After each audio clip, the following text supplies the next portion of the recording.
Welcome, everyone. This is Saturday Evening Chats, episode number 83. And we will start the show off with a intro designed by Foss. In a world of uncertainty and turmoil, one man stands alone, along with his faithful sidekick. A man who entertains and educates the masses weekly, 70% of the time. Born out of the dusty plains of Washington State, now from the coastal forests of Oregon. The man, the myth, the man, G23.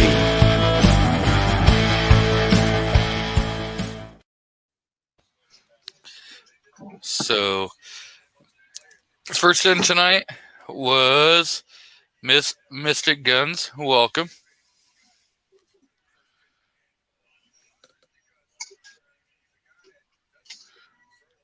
Are you there? I think she's in the Oh, chat. Okay. oh, you're talking to me. I'm Yeah. not Mystic. All right, sorry. Gunpowder. Oh, yep. That's what kind of show it's going to be. We might as well just call it a night.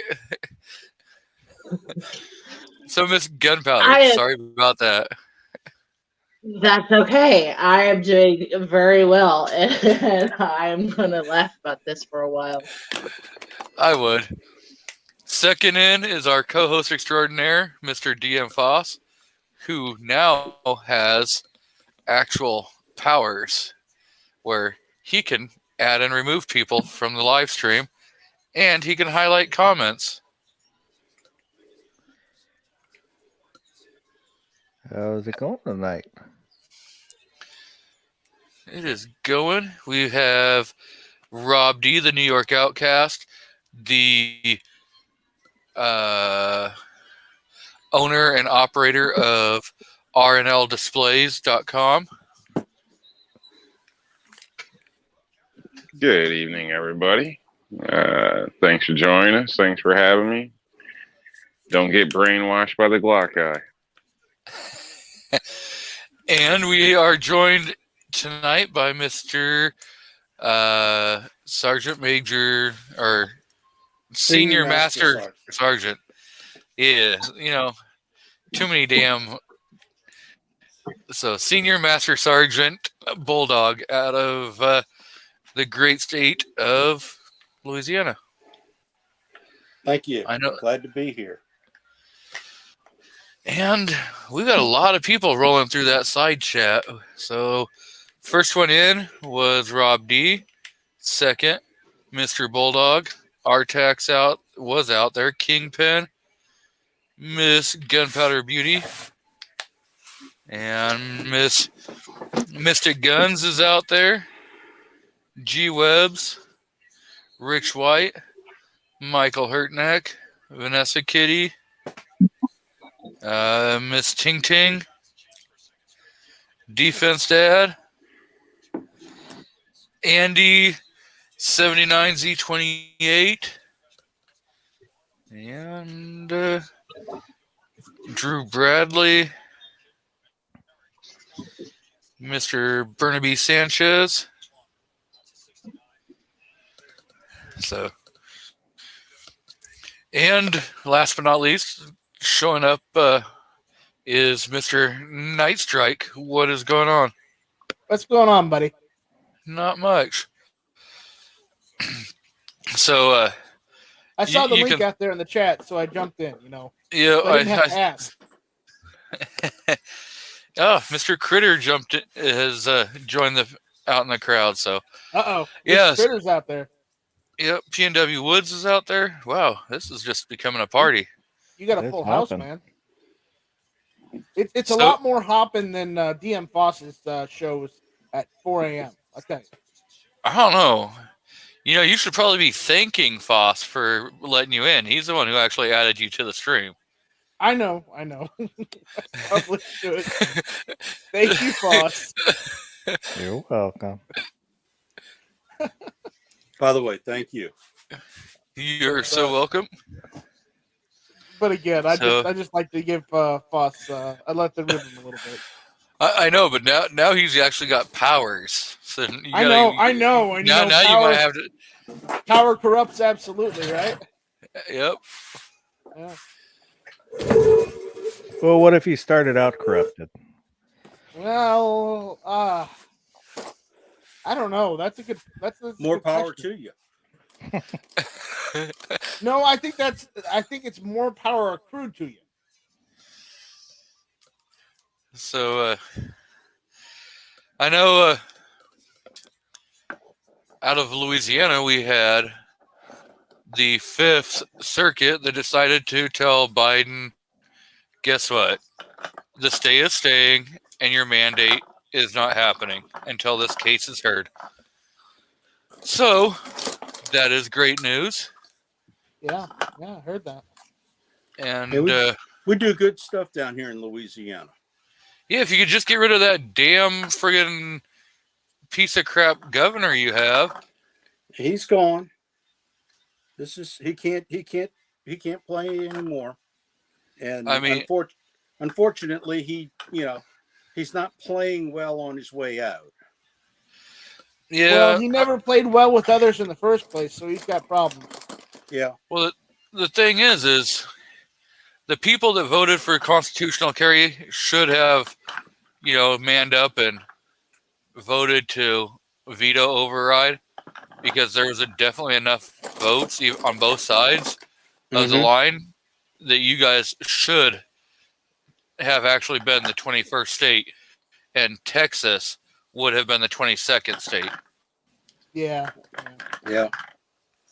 Unfortunately, South Carolina is taking the Texas route to, open carry with permit first, and then maybe down the line they might go constitutional. Yeah, I think I'm pretty sure Louisiana is going to beat you to constitutional carry. I don't mind. I think it'll go through this go round. As long as there's some form of carry, I'm happy. Oh, Well, yeah. we've got open carry, so it's not a problem. As far as, But it'd be nice not to have to deal with it. I get it. right, it would be nice to to just not have to deal with it. Period. Right, and for the longest time I was fighting, just trying to get open carry here in South Carolina, and eventually this year was the craziest year where they said let's run all the Republicans were like, let's run this through and get this through, and nuts to the Democrats if they have anything to say about it, and even the naysayers in Charleston and Columbia that said, oh no, think of the children, they put it through anyways. So we thought of the children. So they thought of the children, and apparently open carry with permit is better than no open carry without a permit. Well, Yeah. Louisiana is a shall issue state, so So is South Carolina. so getting a permit here is really not a big problem. No, no, but the fact remains is the Second Amendment says it pretty clear. No one should have to have a permit. No one should have to have a permit. No, but again, again with politicians that want to control every facet of your life, they gotta stick it to you. All right. So we've got Hobbies Hobo out in the crowd. Welcome. And another person from Louisiana, Mr. Rougarou. Hey, Rougarou. So, yeah. And I mean, and the if you look- Rougarou is real. Oh, yeah. Oh yeah, no, I know he's real. I saw him on my chats yesterday. Yeah, no. My dad's side of the family is from Louisiana, and I have been down in Louisiana. There's some places down there, I guarantee you, probably should never be gone and explored. Well, there's places where people go explore and they don't come back. Yeah, well, for whatever reason. you know, and the great thing about the panel tonight, we have every part of this country represented, from the East Coast to the central part of the country, with two people out of great states. You got Mo and Louisiana represented, and then you got the PNW represented by Foss and I. So, yeah, we got And the you whole got entire. PNW Woods out there too. Yes, sir. Can't forget We've him. we got Jamie out there Out there talking from about. Georgia. Yep, talking about watching his dogs play. So, Hey, at least he's enthusiastic. ooh. So Rich White says he's not doing his show tonight. So there will be no wrestling chat tonight. So PNW Woods won't, or Kingpin won't have a live stream going on tonight. So Burnaby's There's no representing South BBQ. Texas. Barbecue's not doing his chat either. oh yeah, barbecue's not doing it. So Oh wow. wow. Sounds like somebody's having a private wrestling party. You got Javi's Hobo says that he's out of Canada. So Well, you know, not everybody's perfect. hey, there's some great places up in Canada. Oh, I'm not saying there's some great places in Canada. There's just not great laws and great politicians up in Canada right now. Yeah. You Yeah, know, they're well, coming up on their mandatory turn-in time. Mm-hmm. 5.5 By months. the way, their whole gun control thing is actually bankrupting the government before it even goes into effect. Isn't that hilarious? Yeah. It'll show just how much it won't work. It's I mean, it's already showing. you know, So- Australia's proven that, you know, has proven that it's completely ineffective for crime prevention. And they're Also proving Australia. proving why here in the United States we need that Second Amendment, because they have a tyrannical government starting to have, you know, military and law enforcement go and be, you know, little tyrant, forcing people to show that they're vaccinated and comply with all these crappy laws that they've got going on. They're doing that up in Canada too.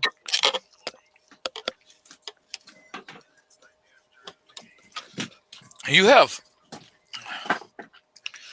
So what is it? When the government sends a text to your phone in Australia, you have 5 minutes to respond with a picture of your face and like your location, or they're sending law enforcement or, you know, whoever to come and arrest you at that moment in time. That's crazy, man. Glad I Crazy. don't live there. I mean, Yeah, same thing in some Try that in Texas. See how well that goes. same Like things I'm going not on in some provinces of China too. The governments installed little scanners so they know every time you open your door. I'm sorry, it gets to that point, man. I'm gonna be dead or in jail. So what were you trying to say, Miss? Yep.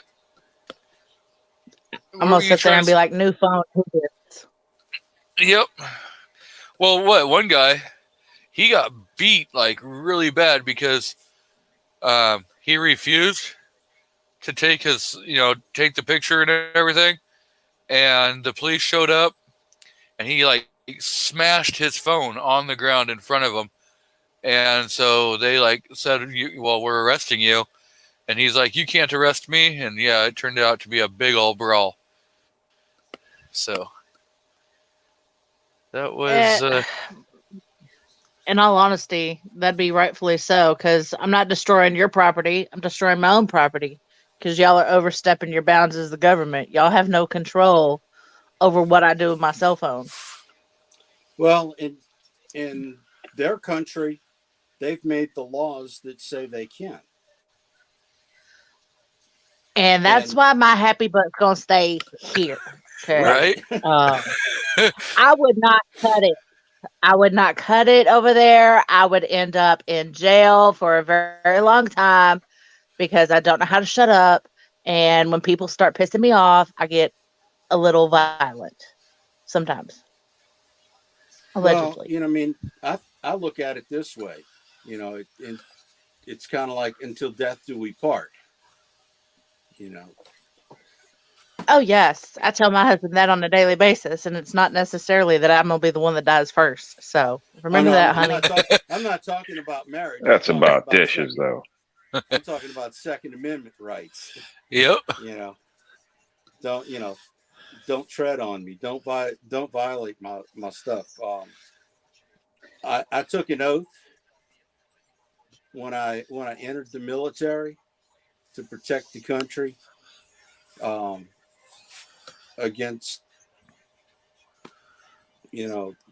foreign and domestic. I was an anti-terrorism officer as part of my responsibilities for the better part of my career, and I just don't put up with that, with that kind of crap, and I'm not gonna. And if they end up having to put me in, into the ground, into a box, into handcuffs, whatever, they'll have to do that. But I'm not going to play this tyrannical bullshit. Exactly. Yep. As I said, try that in Texas and see how well that works.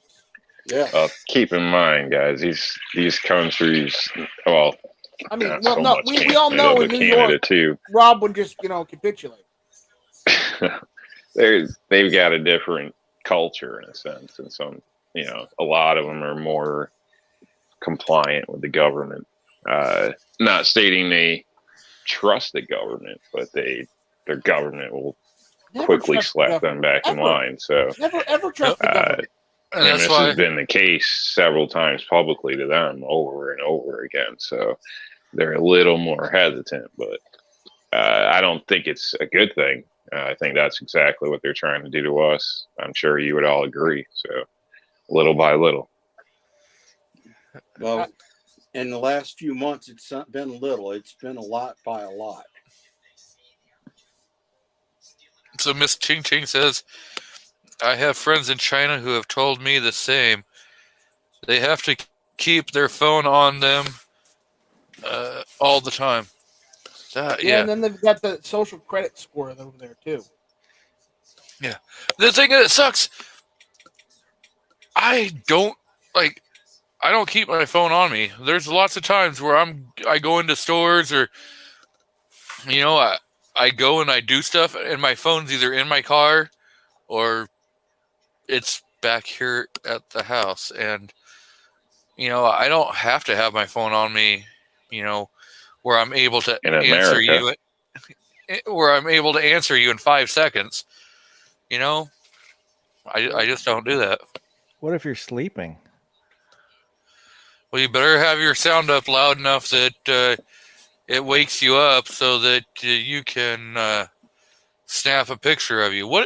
My question is what if you're having relations? Are you supposed to snap your picture while you're having relations, or what's the etiquette? I totally would. I mean, what's the etiquette there? They want to see you and who you're in bed with. Otherwise, you're in trouble. Hi. Well, it also controls See- where you see go long too, gone. because of service range, things like that. So I mean, there's that can control a lot of things with an instant response like that. So Yeah. it's Hey, honey, turn over. horrible, The government wants to see who's in bed with me. horrible idea in my opinion.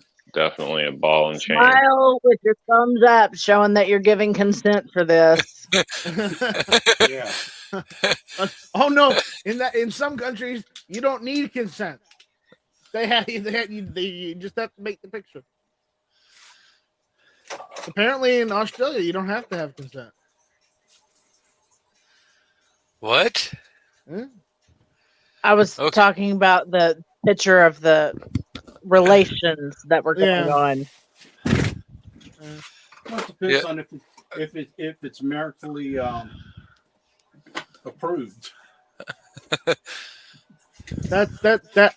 That's neither here nor there. You know, that could get some people in trouble that, you know, maybe having extramarital affairs. You think? Yeah. Well, that's one thing that I'm very glad of is that I am devotedly monogamous. Yeah, I've been with my wife for, 20 years now? Hell, I got with her before I was even able to legally go to the bar. Not saying I wasn't already going to the bar before I was 21, just saying I couldn't legally go there. I don't know anything about that. Well, he Turdock had her and I drugged met for when 4 I was years. 14. What was that, Rob? Said he had her drugged for 4 years, chained in a radiator. It took a long time for that Stockholm syndrome to kick in, didn't it? Wow, Rob, that's dark. That's like 18 years worth of training there. That's too much where investment. This chat just went, but can we get Right. back onto something a little bit less? Less creepy. Yeah. So, let's with we were talking about the mandate going.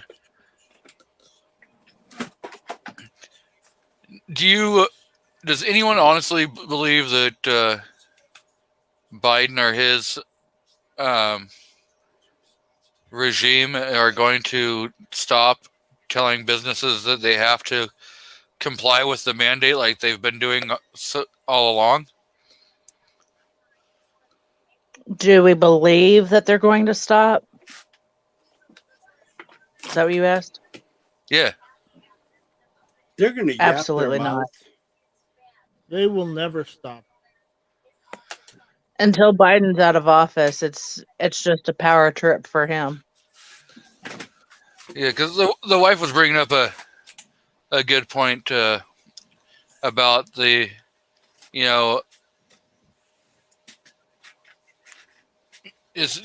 what's he going to do? Try to get rid of the court systems since they're ruling against him?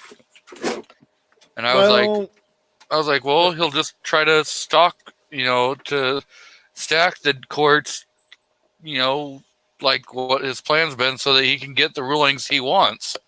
Well, the question really is, how long will the courts be going against him? That's really the real question. Because the courts are fickle. They can, make a decision. Oh, yeah. They could turn they can make their decision quicker to the other side than a woman can make their decision. And the thing is, and it's been proven fact that the Supreme Court is that fickle. I think we'll find out a lot more based upon how they rule on the New York case that's in front of them, and kind of see if they're actually going to start leaning more constitutionalist or if they're just going to go by emotions. I think they're gonna go constitutional, personally. Listening to all to the arguments, to the way that they've that it went. I'm inclined to believe that they're going to follow the letter of the law as opposed to the emotion of the politics. You would think they would rule against the letter of the law, but how often has that happened in the last 20 years?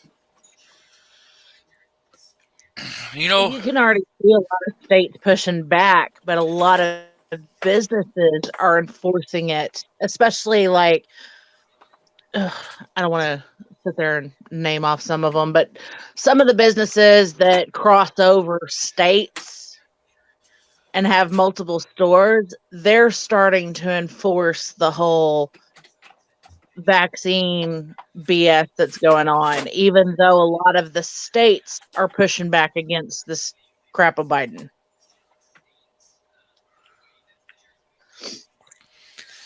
yeah, a lot of the companies are the ones that have your like government contracts. They're gonna just comply because they don't want to lose that contract. Well, I- there's a bunch of them that are, where the employees have pushed back and said, "No, we're not doing it." And they're being upheld. So we got another Michael Hurtnick's asking about the Rittenhouse trial. Yeah, fun stuff. Rich was saying his show got taken down for talking about the vaccine. Yeah, got well, Warning. We're just broaching it. We're not Yeah. going into it. he went deep dive into it, talking, even though they are CDC released numbers, but because he put that on there and was talking about the CDC numbers and everything, which is completely available. All you have to do is go onto the website. It's called Google. You can find it, Yeah. but apparently, YouTube doesn't like that. So, Well, none You're of the better off platforms not like it. using Google for stuff like that. yeah, I'd use DuckDuckGo instead of Google.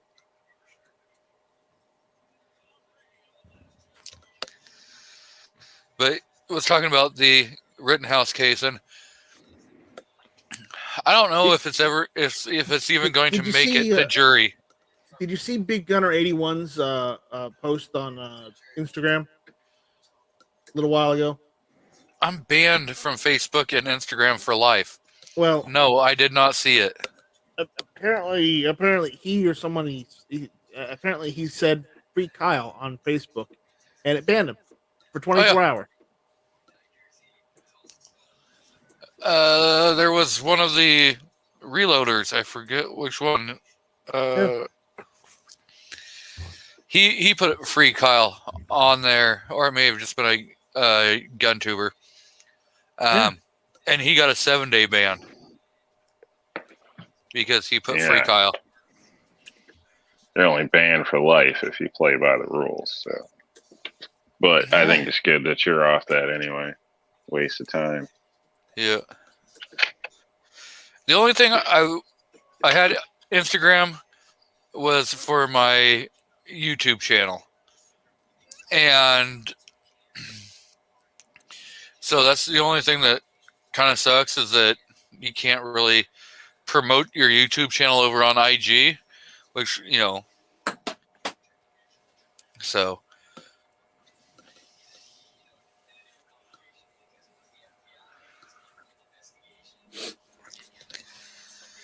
Yeah. I don't know. My opinion in that is I don't see that the prosecution even made their case. They couldn't prove beyond a reasonable doubt that he had the intent to commit murder and that it wasn't out of self-defense. Considering one of the main complainants said he didn't shoot me until I advanced on him. I advanced on him. I pointed the gun at him. Then he shot me. The moment that I put my hands up, he never shot me again. That tends to say it was all out of self-defense and not, premeditated or even just murder or attempt murder. He was defending his damn life. Point blank. Yeah, malice was not there. Each one of his rounds hit their intended target. The target was the ones that were trying to do him grave bodily harm and or death.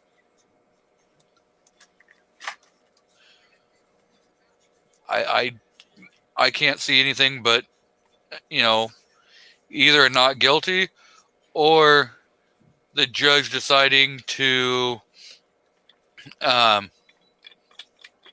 dismiss the case. Well, he admonished the prosecutor on, a few occasions.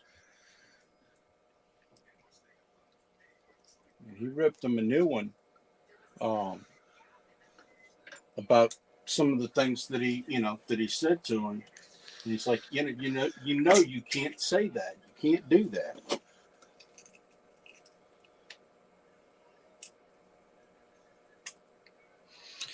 Yeah, I'm completely surprised that the judge didn't order a mistrial with prejudice so that the prosecution could not retry it, based upon the prosecution knowing that they could not talk about a conversation that happened in a vehicle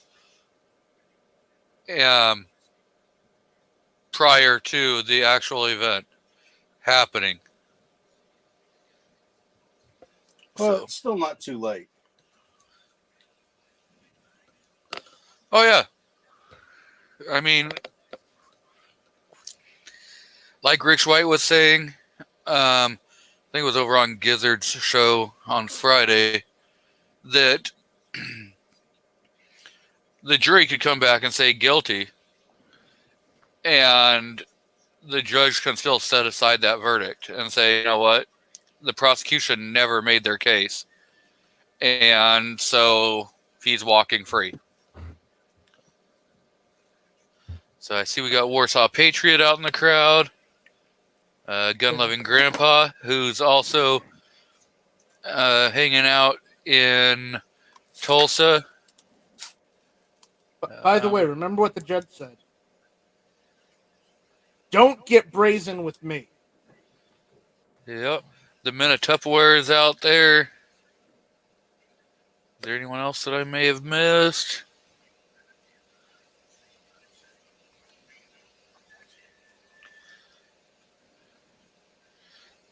Oh, I think I've said everybody who's out there right now, so.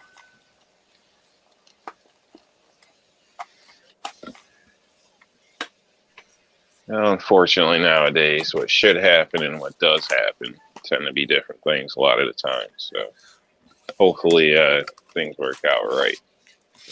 We'll see. Let's hope.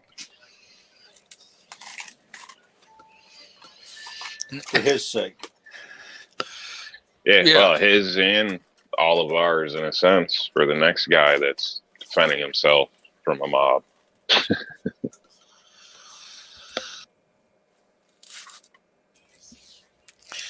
Well, So, what's amazing is that they have this young man on trial. They have all of this evidence against him. However, and they're bringing people to testify that that they did these things. However, you don't see a prosecution for the people that brought, that had the causality. It's like, where's the justice for Mr. Rittenberg? Why is he on trial and the other people aren't on trial for causing him to be in that situation? Everything's like inverted. Up is down and down is up. And it's just attacking somebody for no real good reason because you heard shots and somebody said that's the guy or something, and pulling guns on people, saying you wish you could have emptied it in them. I'm totally with you. I don't understand what the hell's going on these days, but that seems to be the normal now. So that's what we're fighting against. So really hope it works out. You can run, you can run up and down the streets and and burn, loot, beat people with skateboards and do different things like that, beat the hell out of people. But Be a person that shouldn't even have a firearm to begin with, a prohibited person pulling Right. guns on people.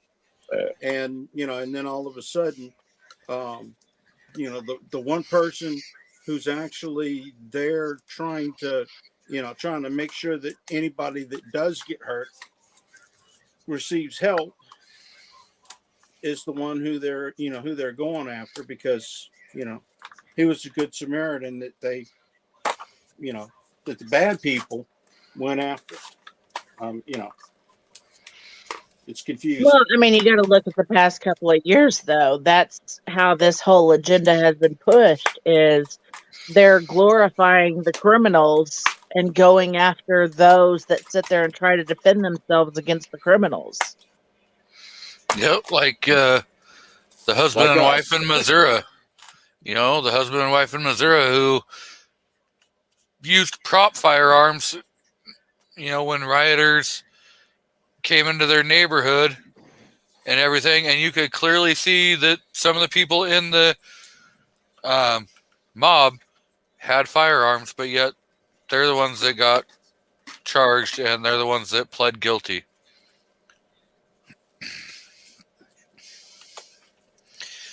So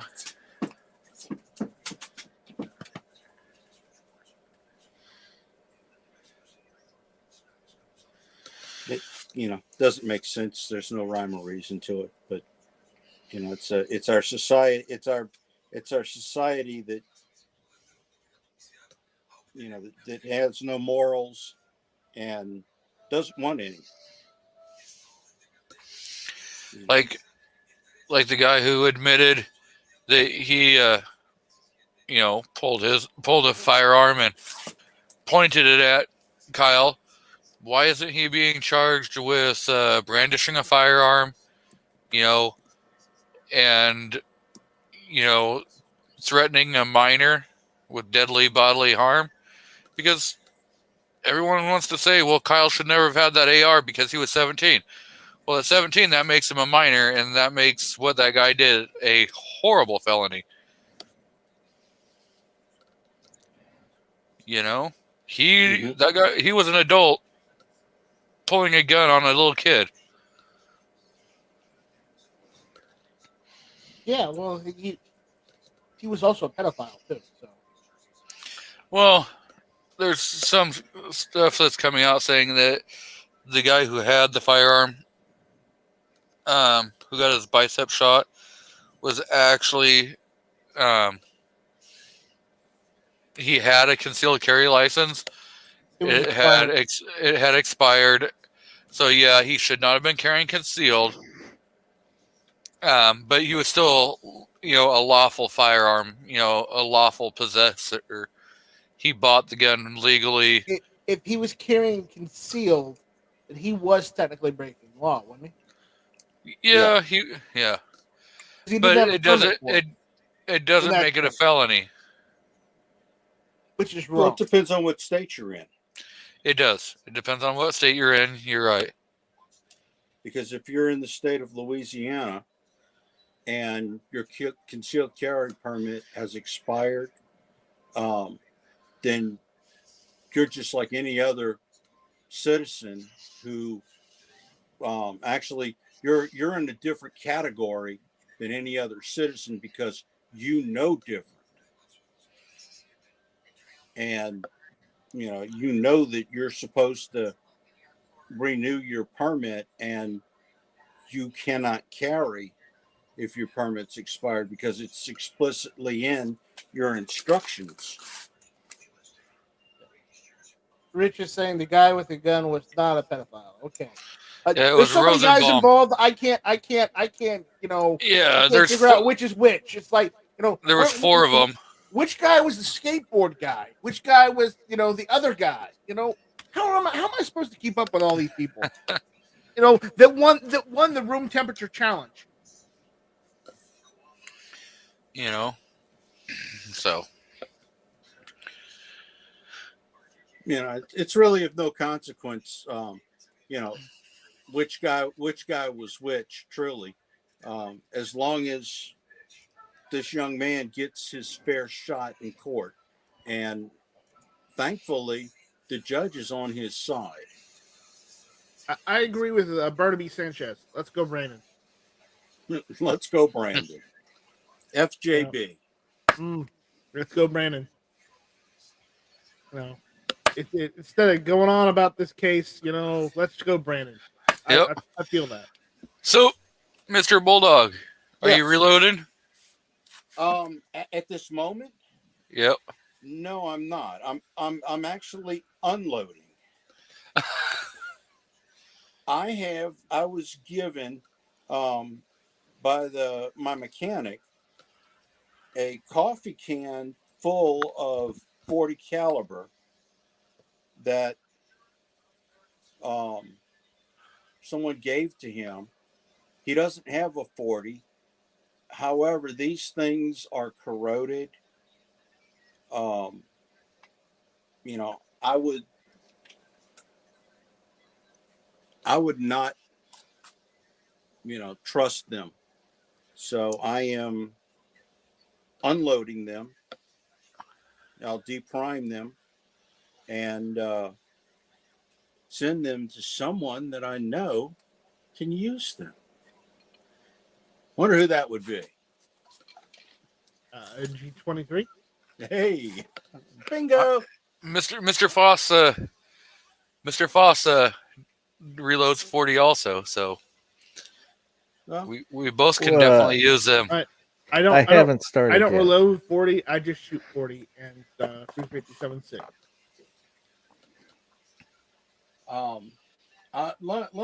Let me voice, and I hope I don't offend you with 357 SIG. I personally find 357 SIG, although it's a fine caliber, a fine round.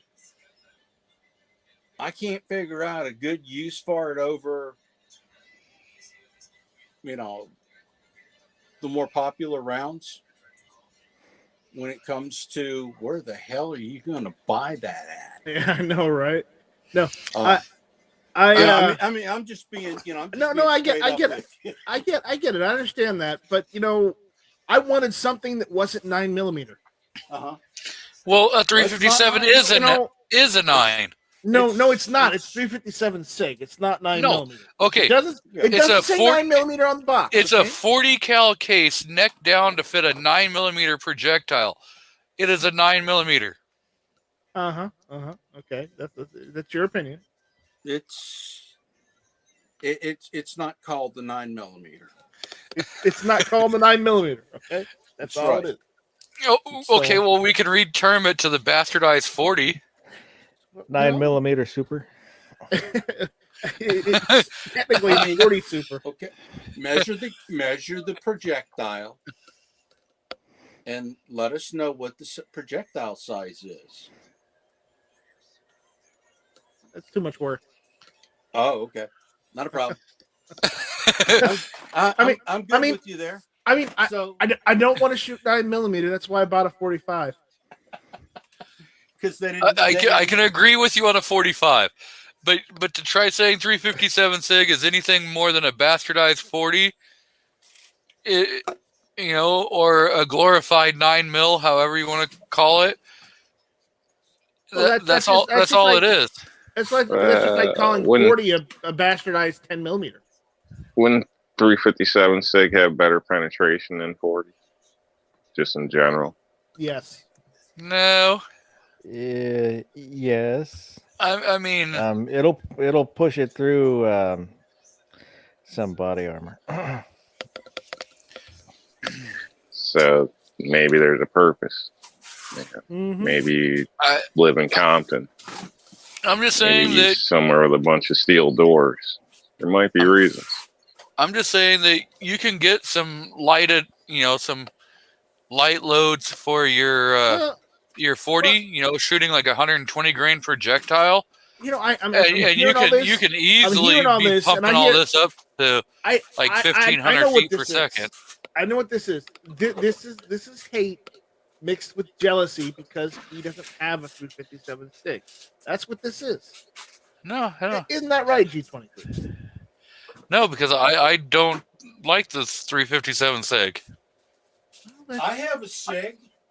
I haven't. In fact, I've got more than one SIG. I do too. Having a SIG's not a problem. No, I have 2 SIGs, and I have them in 40 Smith and Wesson, and I swap the barrels out for 357 SIG because, well, I'm a glutton for punishment. See, P&W. I have them at 9mm. Well, you know, I didn't want to go down to 9. I just couldn't handle it. It's So, okay. 9mm isn't for everybody. Night Strike. No, it's not. It's not. Well, I think it's more I about have a performance 59. here. I think he's just scared that it would bite him like the 45 did. Yeah, it probably would. So Rich says he has some 135 grain 40. I use just as powerful energy-wise as 357 SIG. I have some 104 or some 120 grain American Eagle by Federal that's pumping out 1,400 feet per second.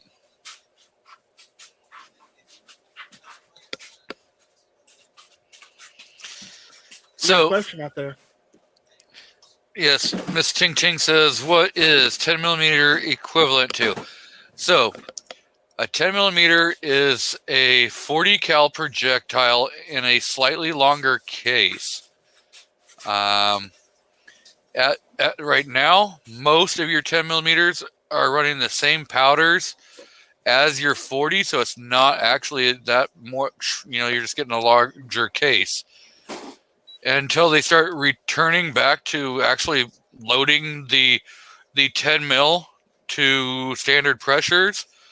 I mean, yeah, you have a few of them that are running great pressures, Underwood, Buffalo Bore, and a couple others that are actually being able to push those 10 mils.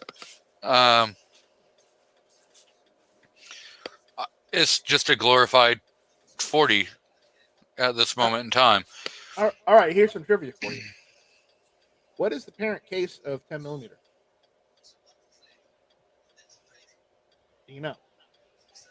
The parent case? Yeah.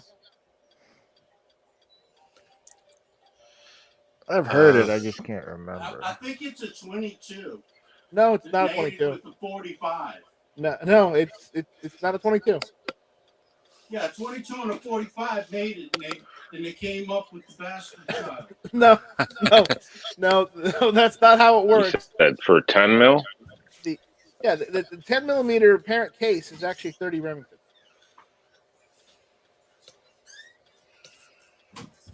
So there's your trivia.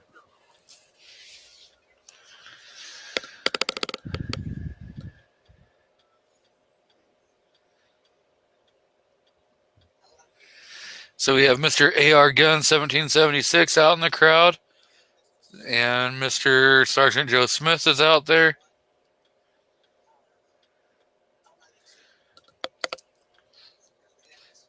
Moo says 10mm equals 1 centimeter. Isn't it also about time for moose milking?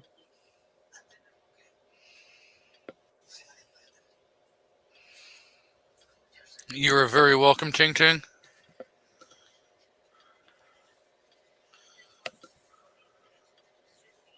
Rich White says 10mm on par with 41 Magnum. Mm-hmm.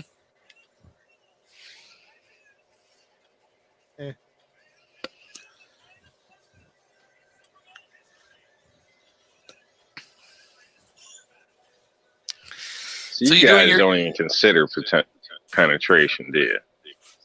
Like, you don't look for penetration, I'm betting. A lot of people are carry, in your backup magazines, options, different ammunition. That's a good question. I should be asking. You guys carry just straight hollow point, like one ammunition for, that's what you carry for your normal EDC, or do you have a cocktail? No. I have different ones for the 45. So I have Hornady critical defense 165 grain, and then I have some 180 grain hollow points in my backup. I normally just carry hollow points. Well, they're hollow points, just different brands. Yeah. And one's a 165 grain, and one's a 180 grain. I'm just using either Hornady or I'm using Sig Performance. I have some. This is whatever I can get at the shelves off the store, off the shelves. There's no difference in your point of impact between the two rounds if you were to empty one mag and load in another. Not much of a difference for me, but I'm not the one. I'm asking, G23 there, just out of curiosity. So in these two brands, their point of aim, point of impact is about 2 bullet lengths difference. So, all right. If you're hitting center mass, you're gonna be within vitals on both of them. Within what? I'm assuming you're keeping that within a certain amount of distance. Obviously, further out, the angle's gonna get more obtuse as you go. I've tested them from 7 yards up to 17 yards. What about the rest of you guys? You carry just one round, or you carry more?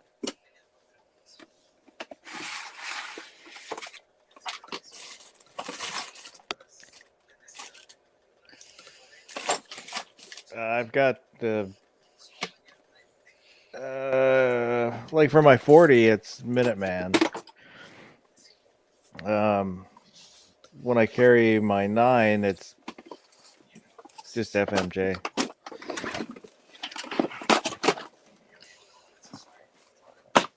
Then my PPK, I think it is FMJ also. I think we all want to get some of those rounds. Ting Ting. She says, I just want to get my hands on some of those exploding hollow points. Yeah, the ones that we're talking about in court. Yeah, the ones that as soon as they penetrate, they just explode into millions of little pieces. Oh yeah, I need some of those. I mean, you're guaranteed you're not having a through and through. Is that a different way to say fragmentation, or say fragment? Well, even if you have like the fragmentating, most of those fragmentation is only the petals coming off. So the base of your projectile is still going to penetrate through.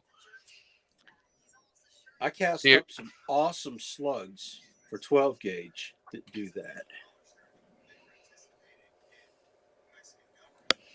Some of those Russian slugs. You want to talk? You want to like talk the about sabos? No, they're I've got a bunch of different molds, but one of the molds allows me to cast a 3-petal, a 4-petal, a 5-petal, and a 6-petal.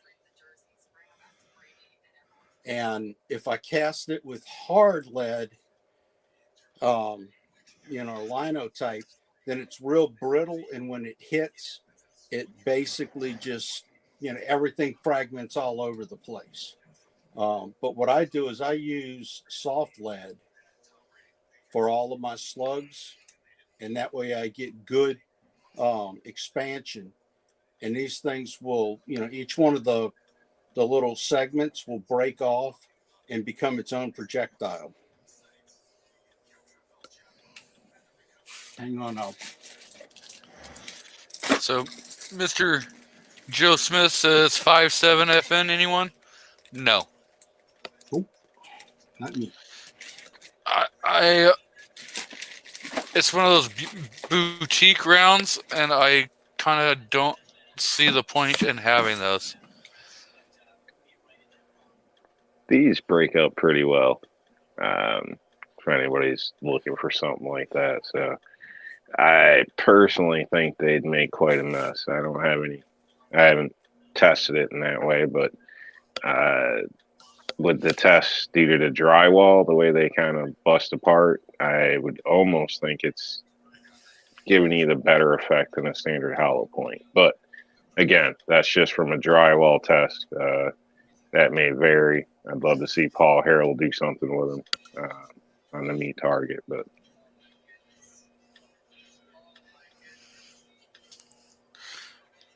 Yeah, those things look pretty nasty. Those look freaking awesome. Are those 12 gauge? Does that have a screw in the middle of them? Yeah, Yeah, to hold them to baby. the. you screw it to the wad. Ah, This one that's those- this is a 6 pedal, and it's just a 1/2 inch screw. You can kind of see it protruding down there through the base. Those are freaking awesome. Yeah, I was seeing CW. I think had some of those. Yeah, Also. he's got this. He's got essentially a similar mold right now. Jamie, JH586. Yep. He's got one of my molds. It's a 4 pedal mold by Svarog. Very cool. That's one thing. It's gonna probably be a little bit before I even think about getting into like the casting game. I kind of definitely want to get into dialing in reloading, where I've got a little more knowledge on it. I mean, it's great with having a lot of the reloading channels that we have now. That you can learn that way, but you also definitely need to read those books. Anytime, because they're going to teach you a lot. And when you're asking people for recipes, again, you always have to double check that it's going to be in the book, because some people may decide that they want to run a little hotter, and for certain firearms that may actually work, but it doesn't mean that it's going to be good in your firearm. That's exactly true. So double checking what the book says. And again, you have to double check, okay, well, what's the projectile? If I'm shooting 40, the average in grain weights are, between this X and between this X. And then it's, okay, well, what's my projectile? Am I shooting, a 80 grain projectile? Am I shooting, if you have an 80 grain projectile, that thing's going to be screaming. I'm just going to tell you right now. But if you're shooting like a 165, you're shooting a 180, not if it's coming out of a 22 LR. If you're shooting an 80 grain out of a 22 LR, that thing's going to be moving like so slow. You just got to make sure that you're, you got your silencer there.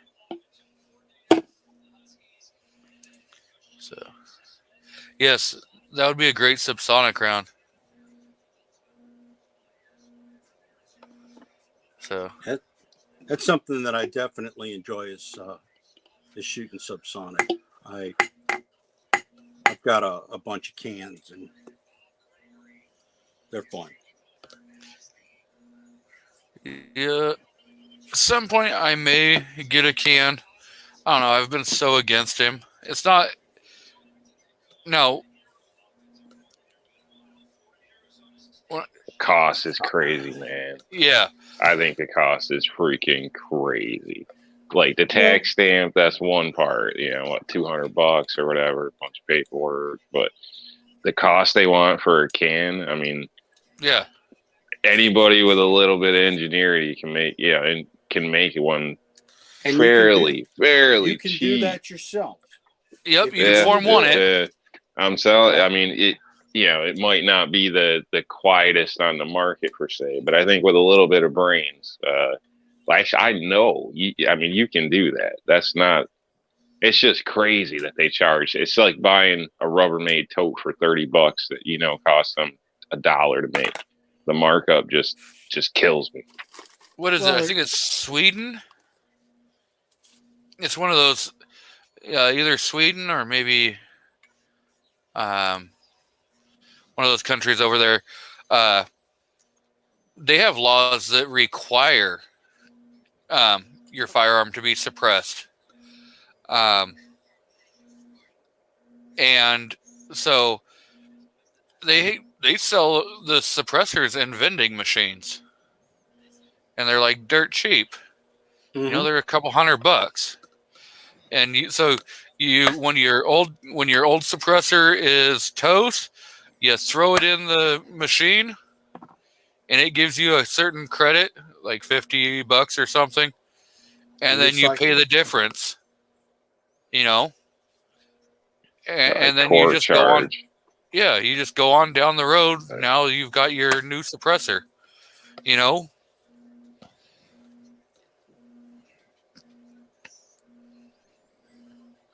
So I think it's crazy. It with suppressors, it all depends on it's. A lot of people think that a suppressor makes the gun silent. Makes it silent. It never silences the sound, but what it does do is it changes the dynamics of the sound. It will make it sound like something else. So the frequency and the volume of that particular round will be changed so that what you're expecting to hear is not there.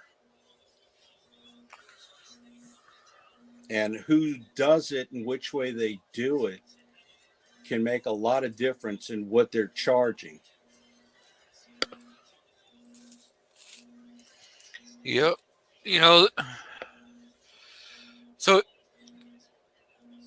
a lot of people, I hear people say suppressors all the time. It's like, or silencers. They're like, oh, it's silencing. Yeah, it is kind of silencing, but suppressor is more it's suppressing the sound. It's deadening how loud that audible decibel is going to be down to more of a safe volume for your ears. So yeah. And again, if it's never going to be, they do have some suppressors that can get them so it's movie quiet, but you're also talking those are going to cost you out the ass to get those. You'd be talking about very specific rounds and everything, though, too. Oh yeah, yeah. It's like how dependable is that going to be? I'm a big fan of dead air suppressors. They make some real quality equipment, and they stand behind it. If something happens, I had my nephew. He's like, can I put the mask, which is a 22 silencer, can I put that on the gun, on the pistol? And his dad said, sure. Well, unfortunately, he was not paying attention to which pistol he was putting it on, and it's threaded half by 28. So he threaded it on the 9mm, the Beretta, and commenced to fire 5 rounds through it. And it contained all 5 rounds. Thankfully, and he was like, something's not right. And, we realized at that particular moment what was going on. And, thankfully, nothing bad happened to him. The gun didn't blow up. The silencer didn't blow up. He didn't get killed. But I called him up to explain to him what happened. Because I thought we were just going to have to report the silencer as damaged beyond repair to the ATF. And they said, send it to us and we'll fix it, send it back to you. And I think it was about a week and a half later. They sent me an RMA. I sent it to them. They sent it right back to my house. And in fact, it's like nearly brand new. That says a lot about the company. Yeah. And, and the prices are personally, I think they're exceptionally reasonable, which is why, and I've known them from the military, when they work, the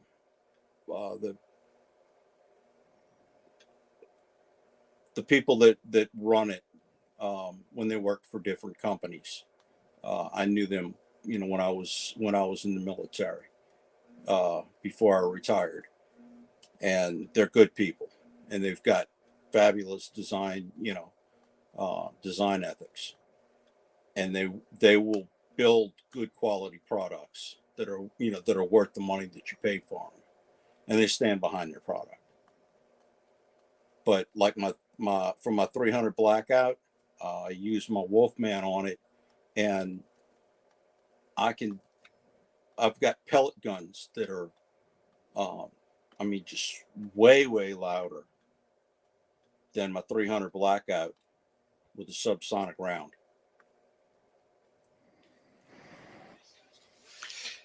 HIPAA is out here saying, I've considered Form 1ing a PVC pipe just to turn heads. Don't use PVC for anything with higher pressure, like suppressors, by the way.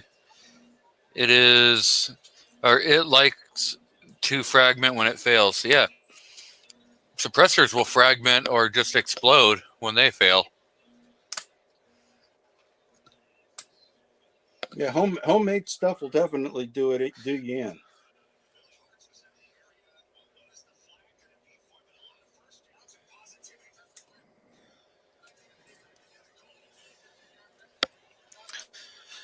Yeah, so the Northwest or the Northeast, northern part of the country, already getting snow.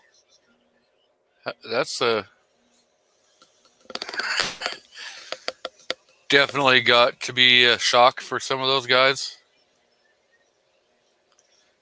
You guys ready for some snowfall down there in Missouri and Louisiana?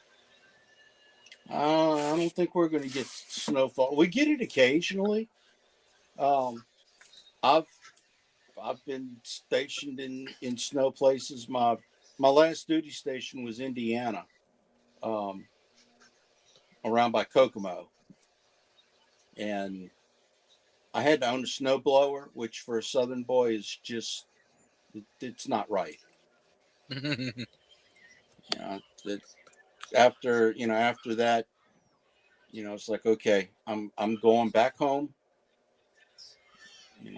We had property, and we moved back, back home, and I live on 23 and a half acres, and I'm surrounded by paper mill land. So I'm I'm really fortunate. I've Yeah. got my own range. Unfortunately, at the moment, it's full of fallen down trees and debris and stuff like that. So I've got to run a bulldozer and go through and just, bulldoze the, everything and get it all back into shape. But, my drive, I've opened up my garage door, and that's the beginning of my range and the beginning of my my deer hunting area.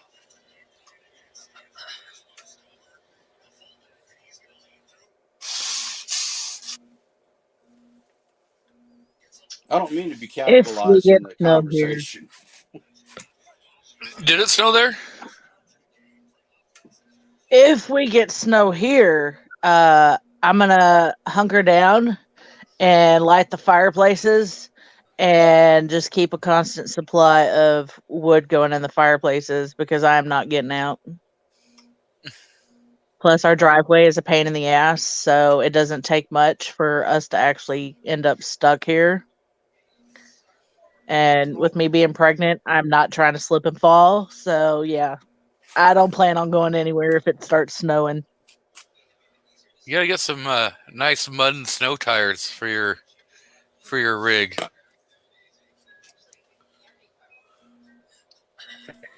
I wish. That'd be nice. So I buy. Well, for my truck. 10 Wow. ply. Yeah, MS 10 ply. Living in the north or whatever. I don't even consider myself north, but I guess I'm north to most of you. It's just a necessity. In my opinion, those all seasons are just junk. Just too focused on a comfortable ride. But cutting through wet grass even with a load in a truck or anything like that. All seasons you'll be tearing things up and this and that. Sometimes it just seems a lot better to go with the MS. So yeah, I think decent tires help. Obviously, in the end, ice is ice. Doesn't matter what you're in. It can be a problem, things like that. But definitely having the right equipment helps out a lot. So my car is worthless. So if you live in the north and you got a little car that's, some are better than others, but my car is worthless. It's like 3 inches off the ground. So it doesn't matter what tires you put on it. Unless you add a snowplow, it's not going anywhere. So, but, in cars like that, should keep their ass at home and stay the hell out of my way. So front wheel drive vehicles, as long as the roads are plowed, they do pretty good. But if there's some accumulation of snow, average. They're not gonna go anywhere. So, but again, average it doesn't matter. Like 3 inches off the ground and crap, though. You know what I mean? So I've plowed roads with Neon I used to own. So not plowed, but had to get into work on a seasonal road where it literally lifted my car off the ground every about 15 feet. Got it to back up a little. You get to go again about 15 feet, no problem. My Honda would be dead and buried. So a decent snow drift will rip the whole front bumper off. It's horrible. Horrible. Love the car, but it sucks in the snow.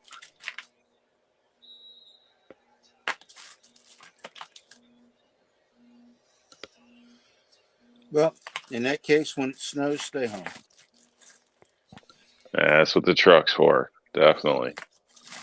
I seriously get irritated when I see these people with their rubber band tires and shit. Going through a whole light cycle to try to take a right once the light changes. And then they want to get pissed off because you don't want to sit there and wait for them and drive around. But, have a little common sense, especially if you live in the north. Know what happens in winter. Understand this. either have a proper vehicle, upgrade yours, or stay the hell out of the way. Drives me nuts. Like, if I had a push bar and the laws weren't what they were, let me tell you. So, I have a push bar on my Pathfinder. I'm just saying. Yeah, that's probably a pretty bar. You know, most Oh, no, of these it- you bars can- are junk nowadays. You They can look you can good. see. You can see I've used mine. It's kind of dented. I macked a deer with mine doing 60, 65 miles an hour and exploded that deer. I mean, just exploded it. Poor Bambi. Poor buck. Yeah, So I was going down the road. He looked like he was going to cross. So I decided I was going to go behind him. And he doubled back on me. And that was that. So.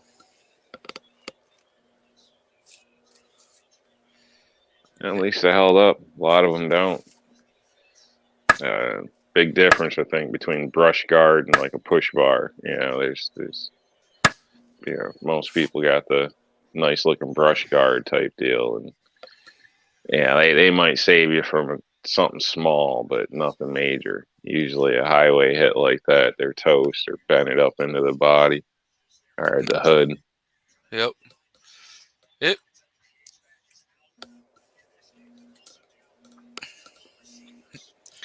It came back a little, put a couple dents in my front quarter panel, but it was easy to pull right back out, and it's still just fine.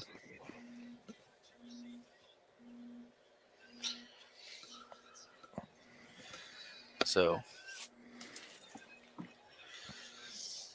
Miss Gunpowder, did you see Ting Ting's comment to you? Yes. I told her thank you in the chat. Oh. And she's badass. She had twins. Yeah. And she has a 10mm. She's freaking awesome. Yeah. She was Let's see, how badass is she? Did she take the epidural? I think she said when she was asking about the 10mm Parks kids a few shows back, I believe she said that she was all natural on those. Yeah, she's badass. Oh my goodness. Yeah, she's a freaking superhero right there. I got nothing but respect for you ladies. Yeah, trying to squeeze a watermelon through. Yeah, not. It is disturbing just to watch that. I'd hate to live it. Just to think about it. Right? Honestly, they probably should not let men into the delivery room, because you know that if they never would have let a male into the delivery room, videos of what happened in the delivery room never would have made it out. See him pull the placenta out. No Like, woman they're would just have pulling- videoed that. Oh, Tardot Takes the went pretty right out of it. because we had Tardot went because we had our last two cut out because they were too big to actually deliver. We had to do emergency C-sections, and I was a little disappointed that there wasn't any video of me getting my kids cut out of me. He totally was slacking on the job.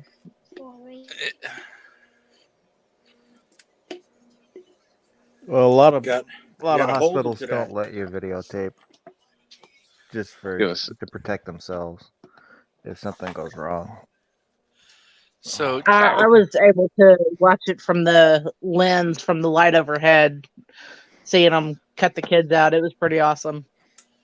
So, Sergeant Joe Smith says she had twins in the bathtub at home. Hey, Willie. Mr. Willie's out there. Willie, did you do your concealed handgun license today? I think that was today.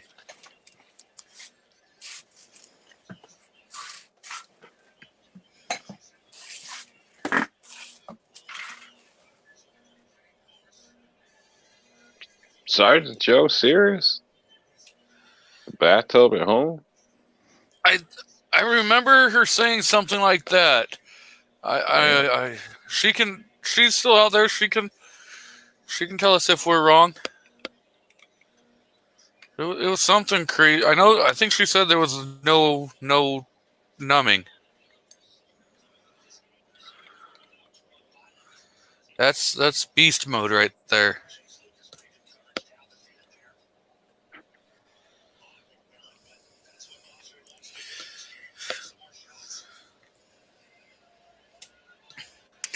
Willie, you need to come on and talk about your class today.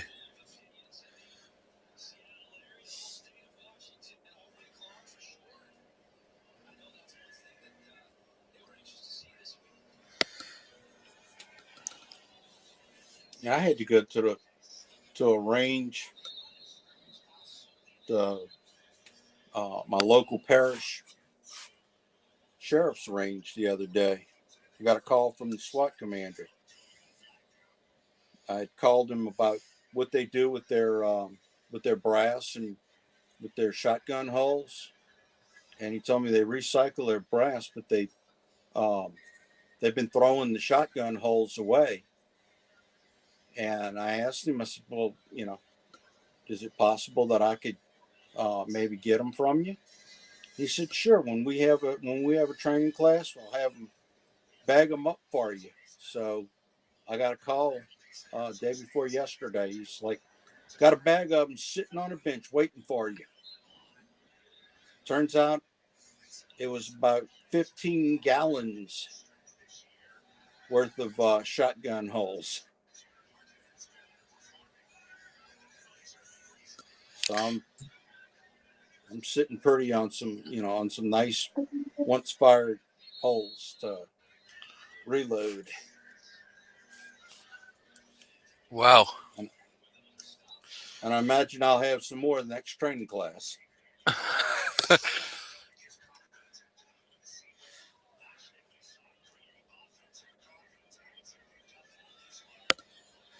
I was in hospital and refused to be dilated, and I gave birth 23 and a half hours after the labor started. Holy hell. Ting, I'm having pain in my groin just thinking about all of this. Pretty much a full day after. Hell no. Hells to the no. No. My oldest daughter was kind of the same way, in a bed though, but she refused the epidural, and it was 23 hours and change. That's Man, kind of a coincidence. Yeah. Yeah. Hell no. Is that noise too loud for y'all? No, it doesn't bother me. Anyone else? No. Okay, because I can mute it. I'm using one of those impact. Oh, the bullet pullers? Yeah. I have a 5-year-old next to me that makes way more noise than what you're doing, so you're good. Got Bald and Curious out here. And Mr. Pat West Covina Dogs. So, welcome. Hey, Pat. Pat, not exactly sure what you stumbled into, because it kind of bounces around from everything here. I'm telling you. It was real weird earlier. Yeah. It can go down some dark, twisted holes. It's always shenanigans. Always shenanigans. Well, I thought everybody had somebody cuffed to a radiator. I showed mine.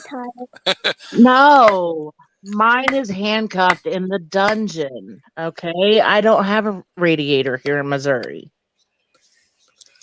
Yeah, I was gonna say I'm pretty sure that they're outlawed there.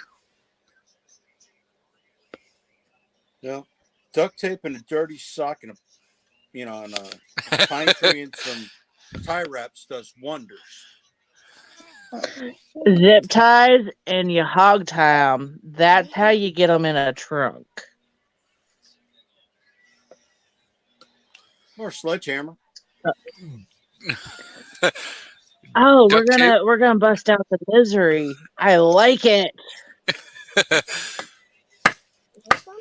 Oh, Damn. Kylie, sucker don't was- repeat what your mama said. right?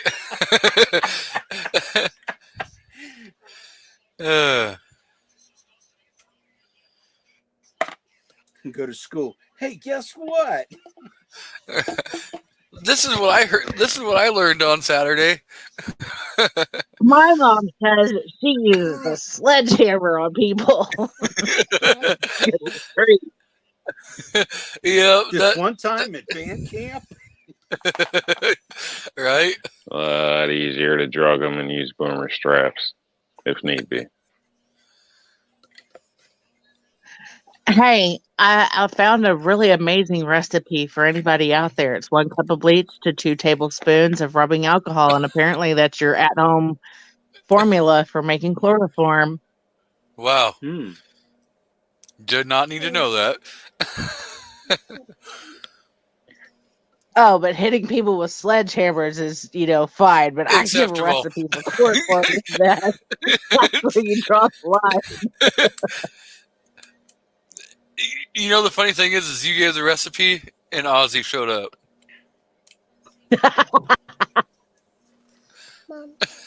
Ozzy has my back. Ozzy's a great guy.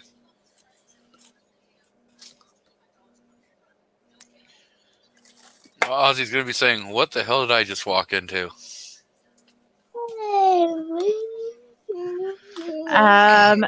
Nothing. Just know that you've got my back, Ozzy. You've got my back.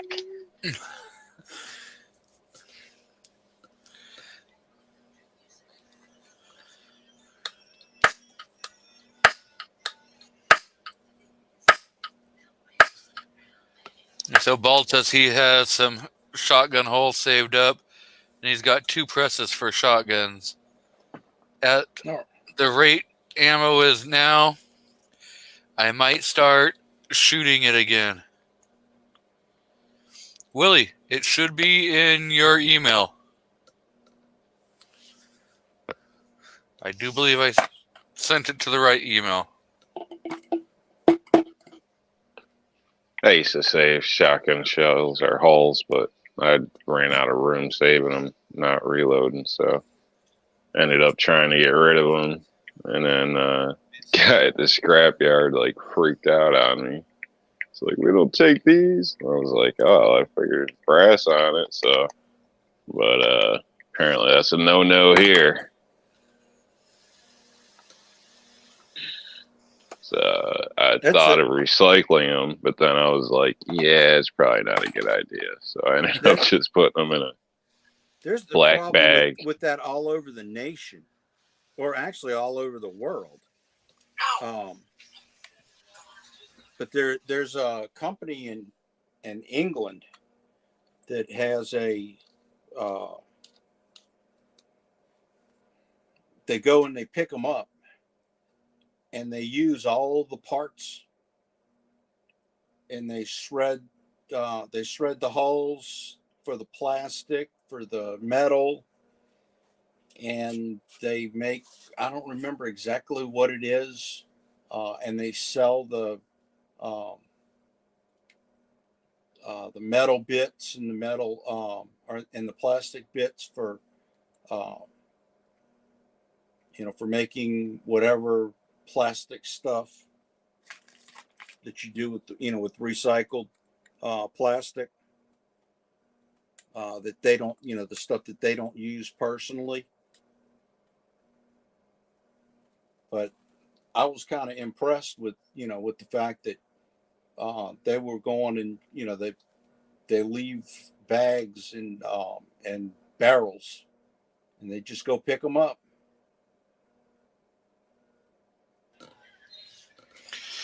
Yeah, that's as long as people put them there, that makes it easy for them. And if they're the only company doing it, good for them. At least, if they're unwanted, then at least they can be possibly reused. So we have Mr. CB out there, fellow Oregonian.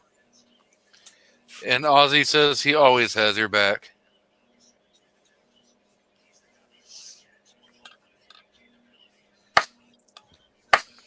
I was just shocked Scrapyard would have an issue with it. So I also had a problem with dumping steel case there too. So so now I just blend all that in with other stuff and nobody says anything. But I don't know what they're, if it's the people that work there or something's going on, because they didn't really explain it. They just like freaked out like I was dumping a bunch of live ammunition, and I was like, no, this is all, this is all crap. There's nothing there, you know what I mean? There's nothing there. It's all fired. They just weren't having it. So something to keep in mind if you do take stuff to the scrapyard. You might want to blend that in if you're not a reloader or junking, aluminum or steel case ammo. I just put the stuff in my trash can in a one of those contractor bags, thick contractor bag, and put it in my regular at the house trash can. Yeah. So Willie, the email doesn't have a it doesn't say anything. There's no subject. It should have came in at around 4:24 our time.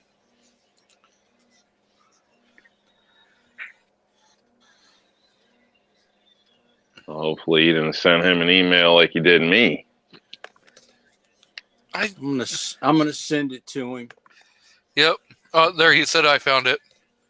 Okay. Well, when you sent me earlier, it looked like a scam list. Like had I can't even tell you. It must have had like 500 lines. Like he just scrolled down and it kept going, and he scroll again, go again, and then it went to show more. I clicked on that, and I was like, yeah, I'm not clicking on this link, whatever the heck it is. Oh, so, come on, baby. I didn't even get to the end of it before I was like, oh, I'm bored just looking. No way. Like, what the hell is this? Click so that picture, baby.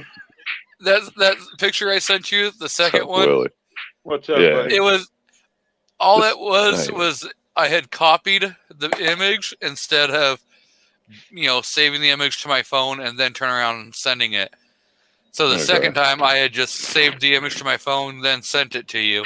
Well, however future, that's how you should do it, because nobody's gonna respond to that other shit. I mean, unless you're drunk or something. I don't know. You know what I mean? But it didn't look right. Oh, for some reason you went to my junk mail. That's where I found you. Wouldn't be surprising. It's all right. It may have gone junk because I didn't put a subject in there, so that it automatically said, "Oh, guess what? It's spam." They do that kind of stuff.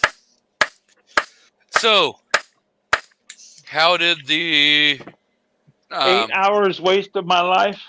Yes. Oh, sounds about right. Stupid. I could have slept through the whole class. They gave us a test of 35 questions. By the time they got to number 2, I was done. I'm like, can I turn this in, please? So they took my test out and started reading, and they're like, oh, okay, he's right. I'm like, okay, thank you. Now, did you take all your paperwork with you? They would not accept. Okay, when they they called me from my class saying that you are coming this weekend. I said, okay, make sure you bring your gun both days. I'm thinking, okay. I get there and they're like, your gun's got to stay in the car. I'm like, no, you don't understand. I'm not leaving my guns in my car. Well, it's Bass Pro property. You cannot bring a gun on here. I'm like, okay, no problem. Went back, took all the ammo out of my bag, put my guns in my bag, walked in. At the end, I'm like, you want to check my serial numbers? They're like, well, how do you, we got to see your, oh, look at this stuff. We got to check out your serial numbers. I'm like, they're right here next to me. You want to look at them? Well, how'd you get them in here? I took them out of the box and put them in my bag and brought them in. You know, I'm not going to leave my gun outside my truck all day, you know? Right. So they didn't like that, but oh well. Too bad. They'll get over it. Exactly. And Chuck, do not send me anything for that Lee hand primer. Mine blew up on me last night. Okay. Literally blew up on me. So somehow you're priming and it went kaboom? It went kaboom big time. I got my whole stomach is all cut up. My face is cut up. My hands are cut up. It went kaboom boom. Sorry about that, buddy. I think what happened when I was feeding a primer in, I think it had another primer underneath that at an angle, and it did a catastrophic kaboom. So well, now it's time to get that bench prime. No, I'm doing the Frankfurt Arsenal hand primer. Okay. Which I would have bought it today, but Bass Pro didn't have it. So well, order it from Amazon. That's exactly what I'm going to do. What's everyone's opinion on the RCBS hand primer? I heard it's good. There's my buddy Jamie. I heard it's really good. If you get the one where you don't have to use the actual shell plate, I heard it's really nice. If you have to use the shell plate, it's just like I have to do now with the Lee. The Lee didn't have the little slot on the bottom. It's just a flat bottom for their shell plate. I like the RCBS. I have the Bench Prime RCBS one, but mine's really old, so that's why I don't use it anymore. My LGS has the RCBS hand primer for like $22. Wow, that's cheap. Jump on it. Yeah, that's definitely what I was thinking. Yeah, because Single Shot told me he was on some website today, and they had some for like $90, and they sold out all of them. So if you can get it for $20 and it's all there and working, then yeah.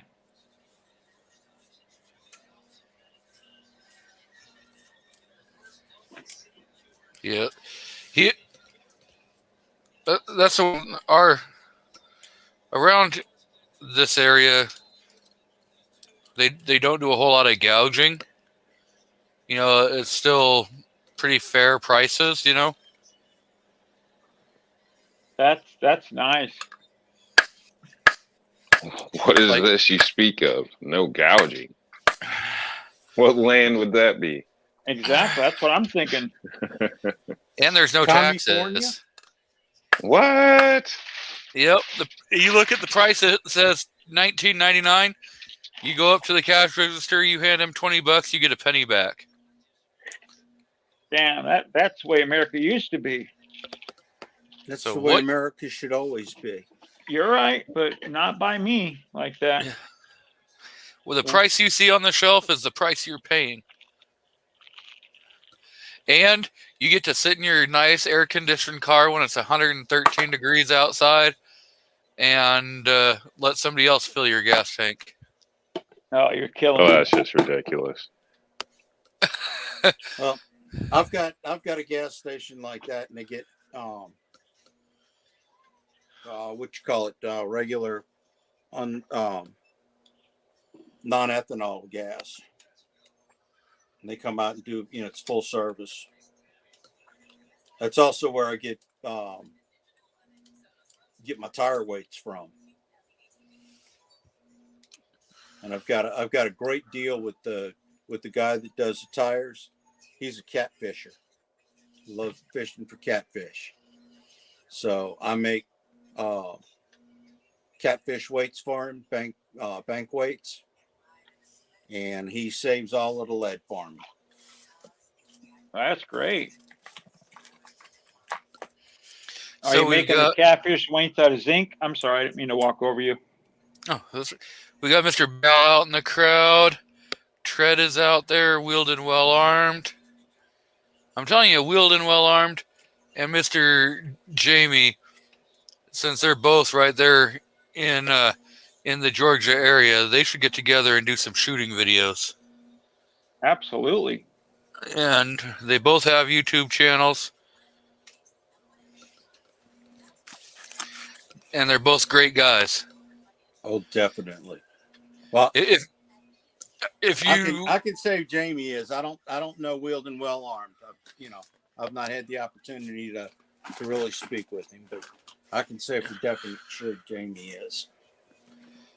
Yeah, Here, Will here. and Well Arm is a great guy, and I would definitely say check his channel. And he has a video on there that's talks about how he became a quadriplegic. And I'm going to tell you right now, it's a very, very powerful video. So.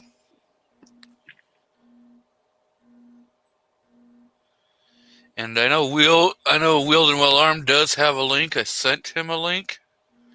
So if he wants to jump in, he definitely can. I'll back out if he wants to come on. That's not a problem.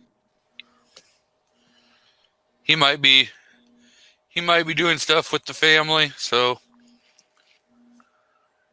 Hey, Willie, Yes, sir. what you say? That's what I'm hearing. I'm hearing a PID beep. I'm like, what the hell is that beeping? There you go, buddy. If anyone doesn't know, I make PIDs for people. They pay for the parts and I make them. Okay, And let me back out before he can come on. They work fabulous. Hey, you stay in and I'll jump out because I got a daughter that okay. needs a mama real quick. So Okay. thank you for the invite, and I'll talk to y'all in the chat. yep. Thanks for jumping on, Gunpowder. So, yes.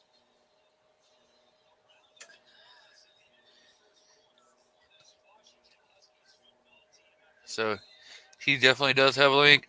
And, yeah, if you guys aren't subbed to Willie, he's got some good videos. So does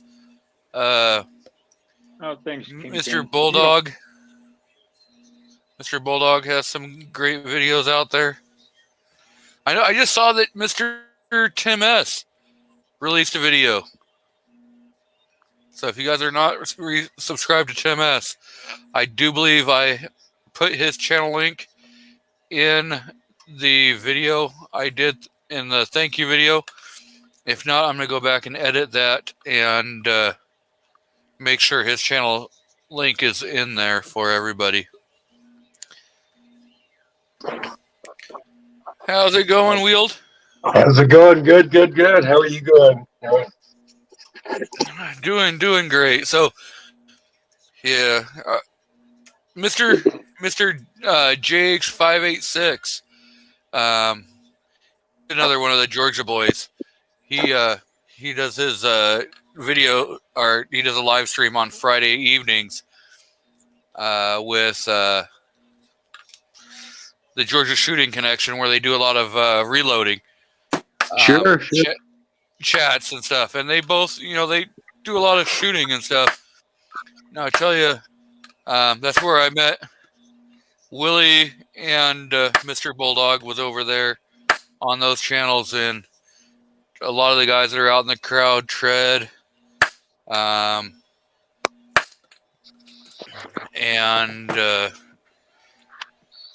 Big Al, those guys all came from over there. But I was telling Mr. Jamie that you two should link up and do some shooting videos, because you're both right there along in Georgia. Do you know where he lives in Georgia? A little more. I believe he's Stand by, I in can the. tell you right now. I believe he's close to the HGL. Rome, right. Georgia. He's in Rome. Okay, that's west Georgia. I'm right in Atlanta. But yeah, I In can. Atlanta, huh? Yeah, I'm Hotland. I'm Dunwoody. Yeah, I used to go to Dobbins a lot. Yeah, Dobbins is Marietta. That's still that's toward Rome. From me, it's like halfway. But yeah, I could zip up there. I could meet him where I shot with Nighthawk Medic. That's a real nice range up there. Oh, hell yeah, it is. What was the name of that range again? Oh man, what was the name of that place? The Governor's Gun Club.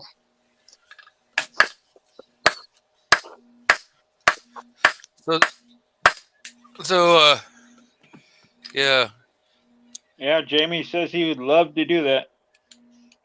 Definitely. Yeah, we ought to meet up there. I bought a new house and I'm spending a lot working from the new house and hadn't figured out how to use the new fangled air conditioner. It's got the the nest thing going on it, and the email from I got two different emails. They don't agree with each other, so Nest doesn't like it. So anyway, I just can't even turn on the air conditioner. It's getting kind of cold over there. I'm working out there, and some days I'm having to just open up the doors to get some warm air in the house. It's got such good insulation. It's just cold all the time. So anyway, doesn't it have like a pad or something, some kind of control unit, like mounted on a wall somewhere that you can actually control? Yeah, but that's the Nest. Oh. Yeah, that's the Nest. So the Nest doesn't like my email address because I actually paid extra to get a Google email address without Gmail at the end of it, and it doesn't like using that. I could use Get for all that email. fancy shit. Well, it came with the house. I mean, the whole thermostat's there. I'm with you. I'm about to unplug the damn thing, but I don't want to. You got a $200, $50. I don't know what the thing costs, but might as well use it, right? If it works, if it'll save you energy. But some of those savings aren't worth the lack of privacy or control, in my opinion. Yeah, I think there's some stuff you can put in there to filter it where they can't, where it goes to a local server. So, but I don't know about the Nest. Yeah. Oh, you can adopt me. I'll come move in with you. No problem. All right. Get out of this state. Get out of California. Even though I'm spending all this money to get my permit, I'm still ready to go. Yeah. Yeah, so I got to move my suppressor and concealed carry license. I got all kinds of shit I got to do. Now, is that going to affect your tax stamp by changing address? I don't know. I mean, I don't even know if you need to change your address. I'm sure you do. I mean, I think you just get my notification. You have to notify them what your new where your items will be located. That's what I think. I think I just go to. I can do it all through Silencer Co. Right? You should be able to. Yeah. Voting accident. That's where my stuff went. Well, not with your FA items. I can't have those, so it's a voting accident. Yeah. You found them in your boating accident? That's how you got them? No, exactly. I went diving for that lure and I found them on the bottom. Yeah, a mermaid shoved them. Magnet fishing. Yeah, absolutely, right up the keister. As long as it silences that, it'll be good. So, Mr. Ram 4x4 is out in the crowd. Welcome. Is there anyone else that I may have missed? So now back to my class today. There was only 3 of us that are doing all 3 firearms on one time tomorrow shooting, and they got mad at us because it's going to drag the day out. And I'm like, I really don't care. I can get 3 guns on my license. I'm getting 3 guns on my license. You know, I'm That's what not I'm going to wait paying a you. whole another year to spend another $20 to add a gun onto my license. Not happening. And it's stupid that we can only have 3. So in You shouldn't have to California, put you can only have 3 guns on your license. Yep, on your CCW, only 3. How many licenses can you have? 1. Oh, So maybe you need an alias or something. I'm telling you.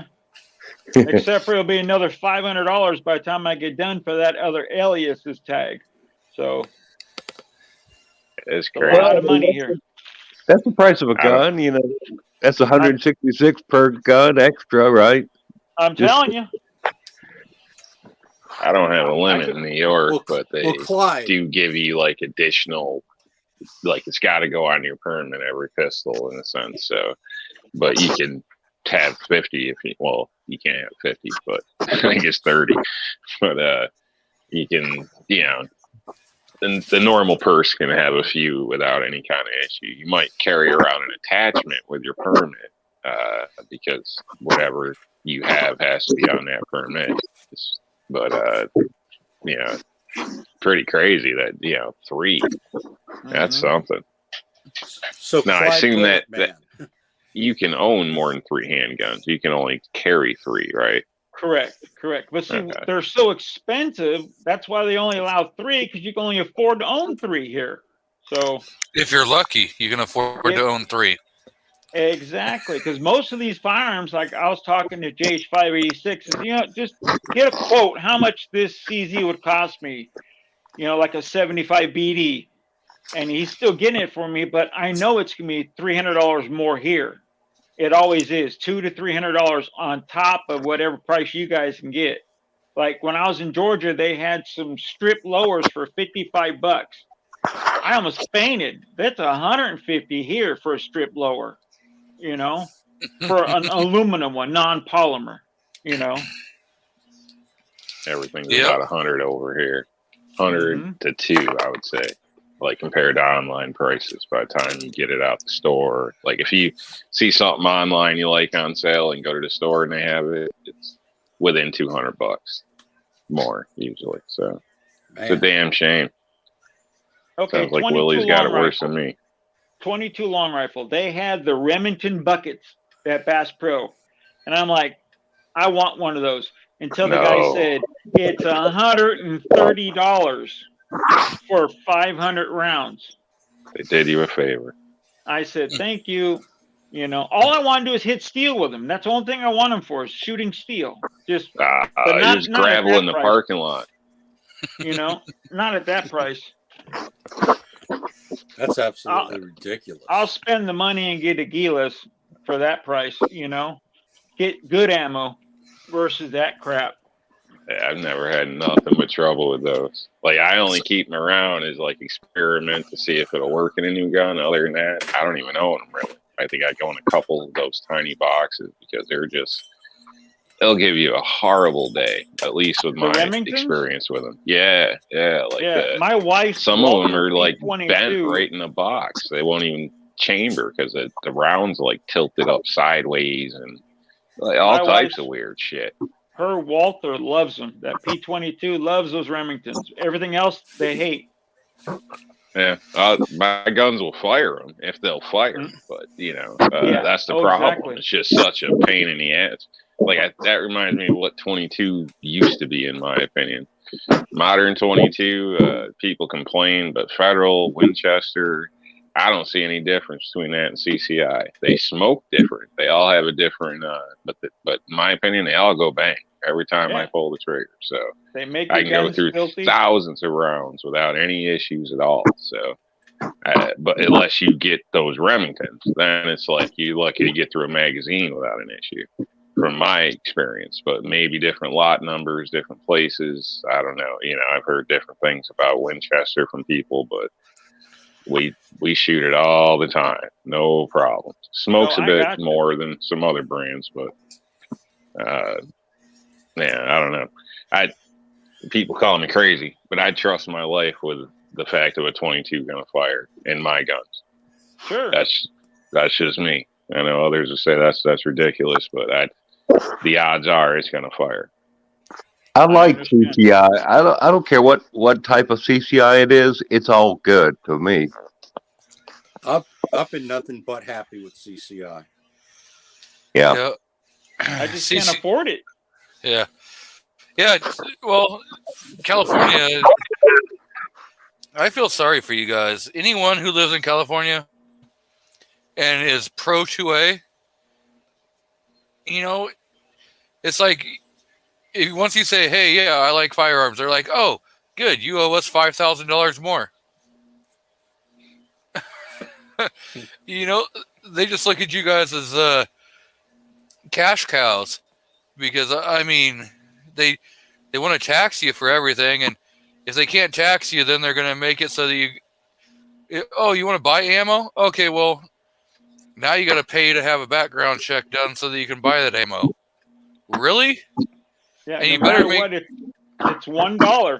You pay an extra $1 for everything you buy on ammunition. And if you don't have that caliber, if you've never bought that caliber, it's an extra $20 for that box of ammo if they approve it. If you haven't bought a firearm in the last 3 or 5 years, then you have to pay the $20 to be re-approved that you can actually buy you can buy the ammo. It's not guaranteed though. When I moved from 30 miles from one town to where I am now, they said you cannot buy ammunition anymore. Sorry, we don't recognize that you own a gun. I'm thinking, well, I bought 8 over there, but you're in a new house, new address on your license. So I'm like, well, I'll go back to my old license. So we've already seen you change your address. I'm like, I'm moving back. It's stupid. So I had to spend $800 for me to be able to buy, ammunition that damn near costs the same. Well, Ting Ting, you have a good evening, and definitely take care because her PTSD is going on. So definitely, if you need anyone to talk to, my email is easy to find. Do some counting. Reach out. And if anybody wants to share my information with her, I'm more than happy. I'll be happy to talk to you. Same here. Chuck and I have both real been through good it. with Ghost Tactical. Talking to people with PTSD. Ghost Tactical. He does a lot. So, he's another great guy who is retired military and does a lot of stuff for the veterans and stuff. So, matter of fact, when he does his live streams, any live stream money that comes in goes to buying gifts for servicemen and women that are downrange, which is that's great, incredible. That's cool. And so Google will take out, YouTube takes out a certain percentage. So say you donate $10 to him. He's going to say, okay, that was a $10 donation. I'm going to refill that 10 and make sure that they get $10 worth of stuff. So he's a great guy on that part of it. And he's always willing to reach out and talk to people that need the help.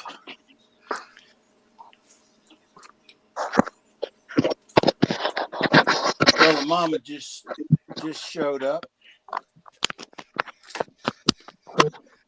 Mama showed up. Yep. She and her brother went to go have dinner with with his daughter, and I'm not sure who else. daughter-in-law, and son.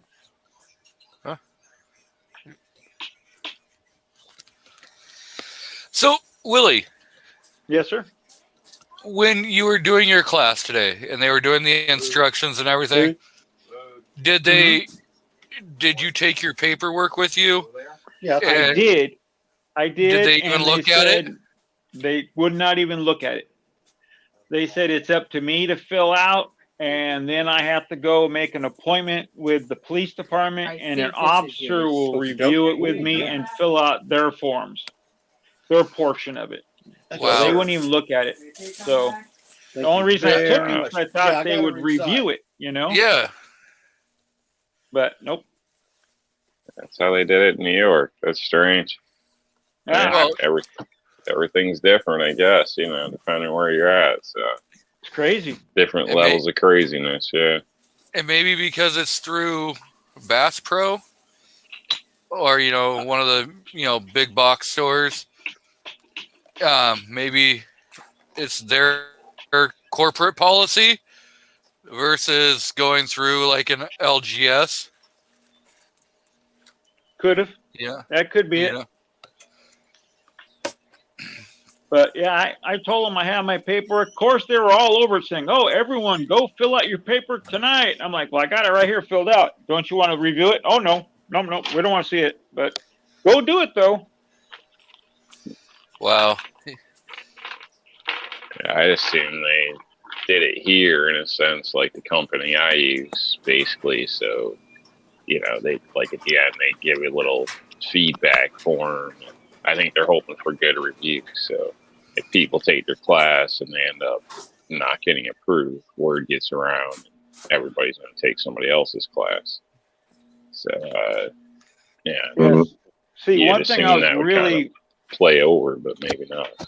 I was really worried about the class that the company I'm going through now is the paperwork for Turlock where I live didn't say their company name. So I walked up to him and said, "Look, this is the county I'm in and this is the town I'm in." And he looked it up on the computer and said, "Yeah, it's already been registered." So I'm thinking, thank you. So I'm not out $140, you know, because if it wasn't registered and my town didn't want to accept it, I'd have to go sign up for another company that they did want to accept, which would have really sucked. Yeah, that kind of sucks. But that was me not doing my homework. You know, I went off of it because my son's girlfriend's father went through this company and he lives in the same county as I do. So I figured, okay, well, he's done his homework. My dumbass just said, "Oh, a class is a class. You know, it's been approved by California no matter what, so it'll work." Doesn't work that way, you know. Yeah, that's I kinda might like have found out the hard way. kind of like what we were talking earlier about when we were saying, you know, if somebody gives you a recipe, it's always great to double check that it's actually proper by looking in the Absolutely. books. By looking in the books to make sure. So Well, I homework don't is know. Hold on. Now, if you're going to take a gun course in your state, it should count. I don't think you should have to do a bunch of research. I think that's bullshit. That's what I I agree thought with too. you. it's Thankfully, complete in bull. Louisiana, we don't have that problem. But you Yeah, know, you the take fact a course in Georgia or from any other state, it counts in the state of Georgia.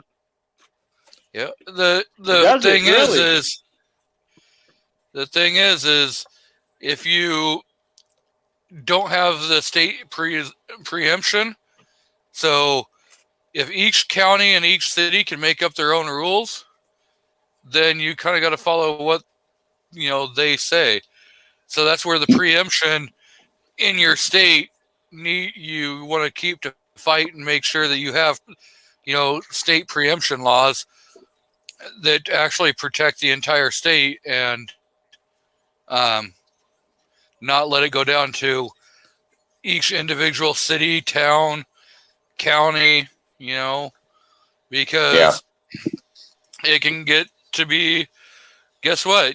Just because I live in a certain county, it doesn't mean that the city I live in agrees with what the city next door to us agrees to, even though we're in the same county. When I was stationed in Indiana, I wanted to get I had my Louisiana concealed permit, and I wanted to get, because I was living in Indiana, I wanted to get an Indiana concealed permit. I went there and I was thinking, okay, I've got, I'm going to have to take a class and I'm going to have to, shoot and everything else. Not so. I got a lifetime resident concealed weapon permit. It cost me, I don't remember how much, like $50 at the local sheriff's office. I filled out some paperwork. They approved it. They gave me a little printed out card temporarily, and another card came in the mail a couple weeks later, and I was good to go. And they said, look, if you need, keep the original and make a copy on pink paper and laminate it. And, if you need another one, if you lose it, just make it, make another copy of the original on pink paper and laminate it. But it was good with, and no training, no interrogatories, no huge long list of, all of this crap and bullshit. That's great, Chuck. I mean, but state's different. Oh yeah. Now, I know Florida used to have one where you could be a non-resident and get a Florida state concealed carry. You paid X amount of dollars, and that gave you reciprocity with all of the other states that Florida had reciprocity with. Georgia, for the concealed carry, you don't have to take a test, and you don't have to do any shooting, and there's no safety differences. The people that are in states that have to take courses and take shooting classes, there's no safety differences between that state and Georgia. So it's just arbitrary. So in Georgia, you have to go to each county. So if you do move across the county line, you have to get a new concealed carry. But once you have it, it's good for.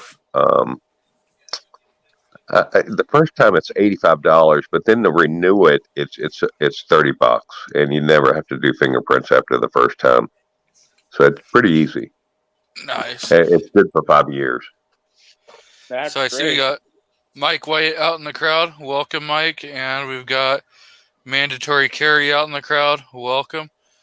Yeah, I know, like we talked last week, Washington, you just go to your local sheriff's department or local police department, fill out the paperwork, and pay your money. And if you have a clean background, they give it to you. If you're a prohibited person, they may come knocking on your door to find out if you have a firearm there. Just saying. Louisiana has a requirement for training, and they've got a if you're a first timer, you've got an all-day course, or I believe maybe it's a 2-day course. I don't remember, but I know that it's 8 hours, a full 8 hours of training. Now, does the state recognize military? They do, but it has to be within X amount of time. Like if you're active military, and you've had a training course, they will recognize that as, you know, as having had training. What they also have is they have a lifetime for military retirees. And one of the things that's good with our concealed carry permits is that for the NICS check, we've got an automatic, you know, we show our card and we don't have to go through a background check. Yeah. You still have to fill out the 4473, but you don't have to submit it. Right. It's, you know, I mean, you've already been through through a background check. So, you know, the you know, the assumption is that, you know, you're approved. Yeah, same here in Georgia. A lot of good And- states do that. So, you know, unfortunately, over here on the West Coast, if you have a concealed carry, it doesn't matter. You're still going to go through that background check. And depending upon your state, like Willie has to wait 10 days no matter what. No And- matter what. And Foss, it depends upon if it's an assault style weapon. If you have to wait, do a background wait. Yeah, if you- there's the assault style weapon. When I bought 1022? Yes. I bought my Marlin 60, and there's an additional 10-day wait because it's an assault. Any semi-automatic rifle is an assault style rifle. That is freaking ridiculous. Mm-hmm. That is. That is nuts. Now, I know does a guy anyone? that got popped with a 1022 and an Archangel kit on it in New York State after they put down the SAFE Act. So, or, rolled that out. So basically, he became a felon because of a plastic kit shell over his 1022. I tried to warn him, but he's a dumbass. So, but Neil State, that's just how ridiculous the laws are. But in some cases where they, when they get on those how it looks type laws, those states, I mean, some of this is just absolutely nuts. Like it's no thought or process or sense or mathematic, nothing. It's just it's clearly just feeling decisions. It's laws being made by people that have no idea about guns. So- they don't know about guns, but they're scared of guns, or they're being told by people that have no idea about guns. Miss Ching Ching says they are trying to do red flag laws on veterans. This is not right. We served America with honor. Exactly. You guys Right. should be the one. Like, you want to talk about protected class? You guys should be able to, anyone who served the United States, guess what? You guys automatically get passes. That's just my opinion. Yeah, but the problem is when you go through some specialized training classes, say Green Berets, Rangers, Navy SEALs, and stuff like that, a lot of times they will not give you the permit because they're saying you're already trained enough. And Yeah, I'm you're thinking, already a "That's crap. deadly weapon. That's Yeah. crap, Another thing is that, like, say, for instance, you go through SEER training and, you get, they do things to you in SEER training that's hard, and it hardens you up. You don't forget that stuff.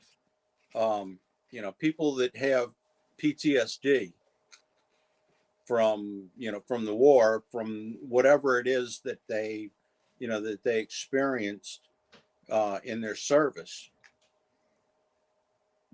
they're trying to label people with PTSD as mentally defective. and put the red flag on them and take away their weapons.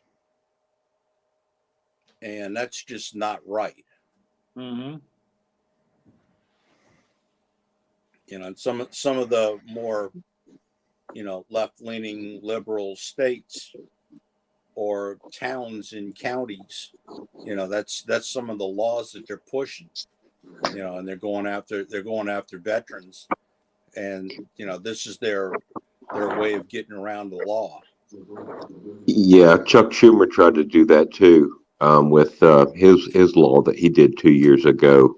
It was going to go through all VA records, and anybody that was on any type of mental medication. I'm just going to say that as a large classification, and pain pills were going to be not able to get concealed carry and be put on red flag. Or be able to purchase a firearm. Yeah. There was a person put out there that not every veteran's a good person. I agree 100%. There are some pretty bad guys out there, mentally, physically, and just not right.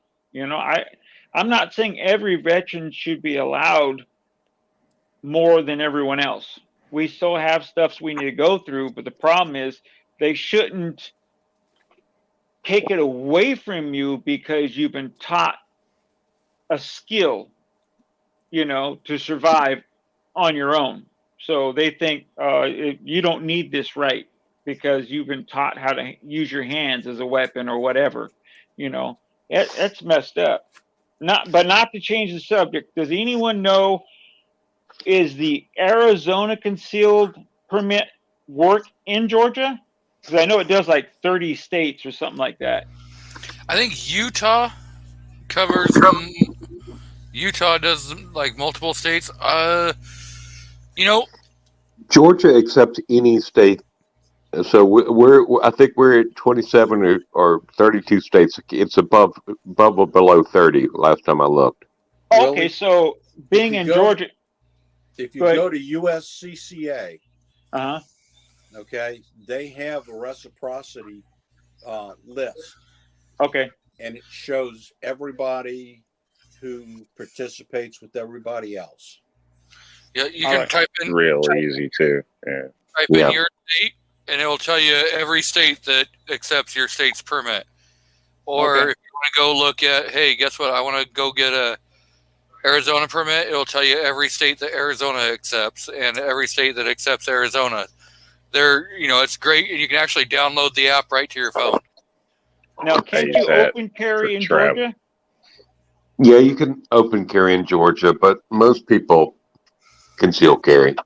I understand. I mean, I think it's more just the climate that we're in now. You can open carry here in Oregon. You can open carry in Washington. You just don't see it a whole lot.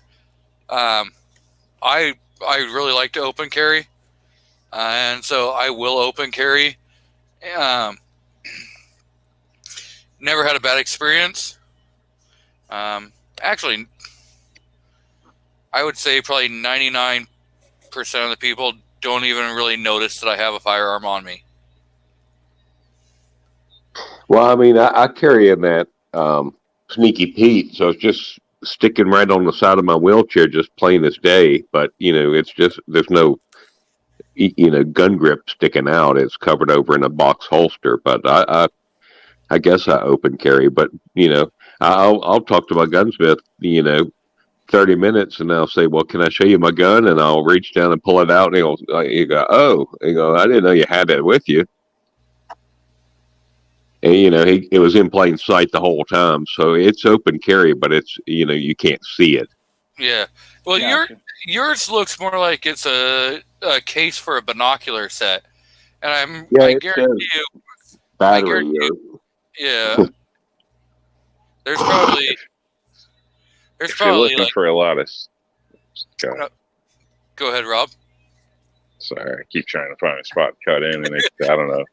My bad. I was going to say, if you're looking for a lot of states, I know it's been, recommended to me, Florida, Utah So there might be, I know there is here, New York, where people travel from other places. You can catch a class somewhere. You may have to travel, if you're not picky or don't live near a big town or something.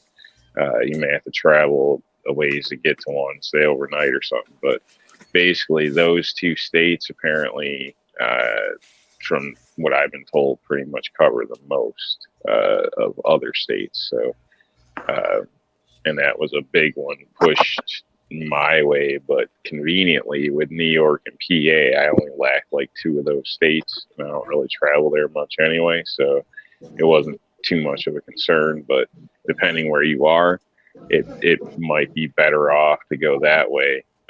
Also, possibly cheaper to go that way than just a particular state that you also want a permit in. So definitely look at it both ways, because you might be able to save yourself some money and actually get more states with a different out-of-state permit. If you're still following me. It's not like I fly all the time anyways. It's just if I do fly back to Georgia, if I could be covered, I'd like to be covered. Yep. Because I tell you what, when you watch First 48, it's always Georgia. 99% of the time, it's Atlanta or Savannah. Savannah. Yeah, there's a lot of crime that happens in Savannah.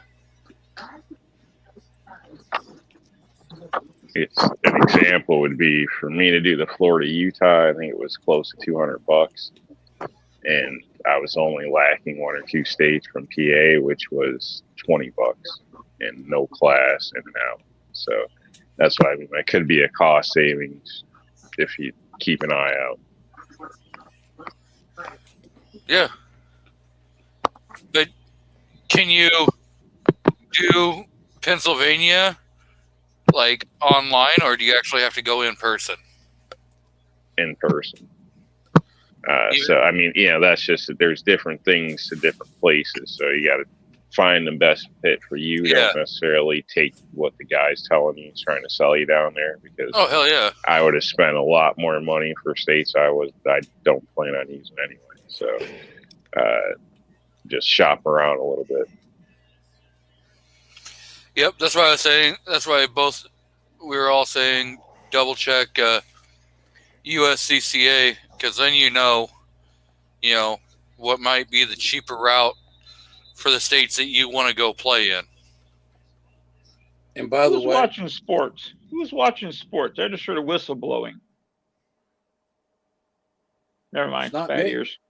I swear I just heard football or something, baseball or. It's football. It's Pac-12. Okay. It's Arizona State, Washington playing right now. So I have horrible Turn hearing. your TV but I off picked so they it don't up. get credit for the ratings. No, one thing I would recommend to everybody on the panel and the side chat, an investment that is well worth it is to join the USCCA. It's money well spent, because if something happens and you have to pull your firearm in self-defense, the first thing you can do, if it's call the cops, the next thing is call them. Mm-hmm. And I've always preached that you guys should have it, and other guys had laughed at me. Oh, I'm in a state that I'm never going to need it. Well, I'm sorry. Today, the guy was there trying to get everyone to sign up, and I just told him, you got to wait for me to get paid to sign up. And he was really pushing. I'm like, okay, you can back up now, and I'll sign up when I can sign up. No. And he's like, well, it's best to do the whole year at one time. I'm like, you don't understand. I don't have that $170 right now. So you're going to get your minimum every month, and I'm still going to be covered. So yeah. I was just remember, if you guys are veterans, active military, law enforcement, first responders, USCCA offers a discount. Yes, I forgot about that. And But you got to call. No, online. I don't think you can. I think now they offer it They on only there. offer it on the phone. Will they You answer the got to phone? communicate with Yeah. them, and you They have will to send, answer the phone. Yes. and you have to send them proof of your creds. I didn't have to send them anything, honestly. When I got mine in New York State, so maybe it's different places.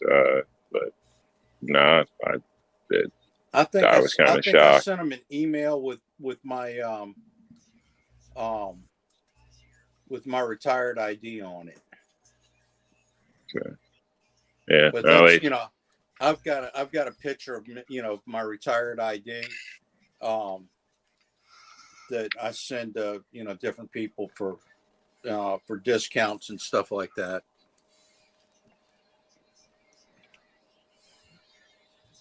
I just think it's good to have that backing you up. God forbid you have to pull that weapon and use it. It can cost you a whole lot of money, even if you're in the right. And there's a bunch of different companies. So make sure you look at what they offer and how they offer it, because each company does it differently. Like for Washington State, they banned USCCA.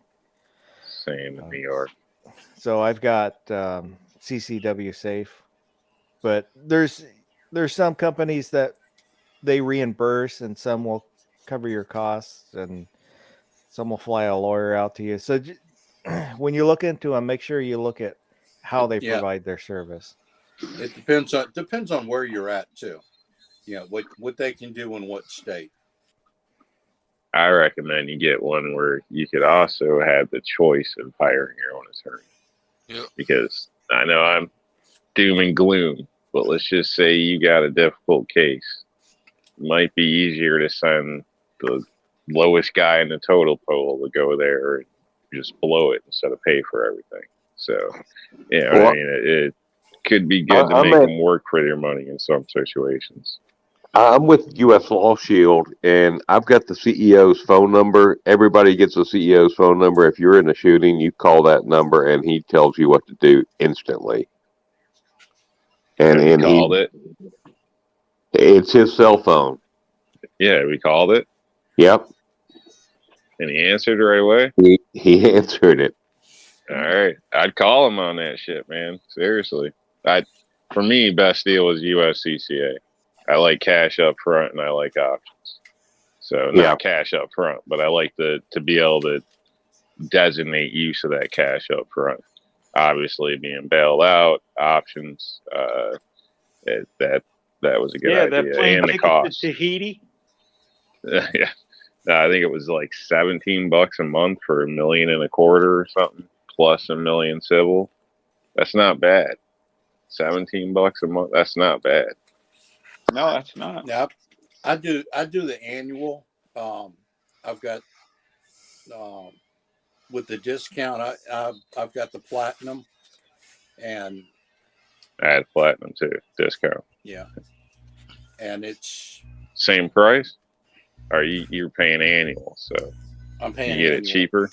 I get it cheaper. Okay. So it's as far as I'm concerned, it's a fabulous deal, and it covers your family members as well. And your And- hands.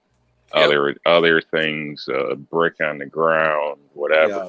As long as knife, it's not a banned item in your state. So that's a biggie, and where I think a lot of people, not necessarily a lot, but there's a percentage of people out there, martial arts, this and that, you got to be careful depending on your state, even civilly. Somebody's jaw needing to be rewired. That shit's not cheap. None of that's cheap. The hospital bill is not cheap. Yeah, it's not necessarily, the And that's the part ultimate where level. they look at you and go, He was But- in the military and he did special forces. Yeah, And, yeah, And he's an attack trained weapon. yeah.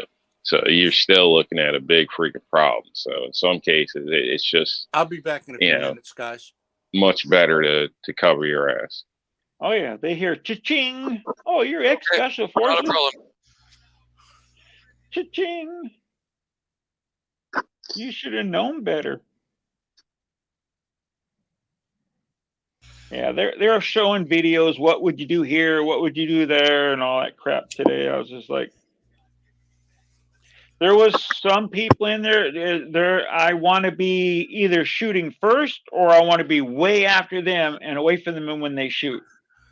You know, there's some people that I'm just like, oh my goodness. Oh my goodness. But, you know, someone's a new shooter at least once in their life. So Yep. not everyone's John Wick, you know. I thought I was born John Wick. Damn, I wish I could shoot like that. Damn.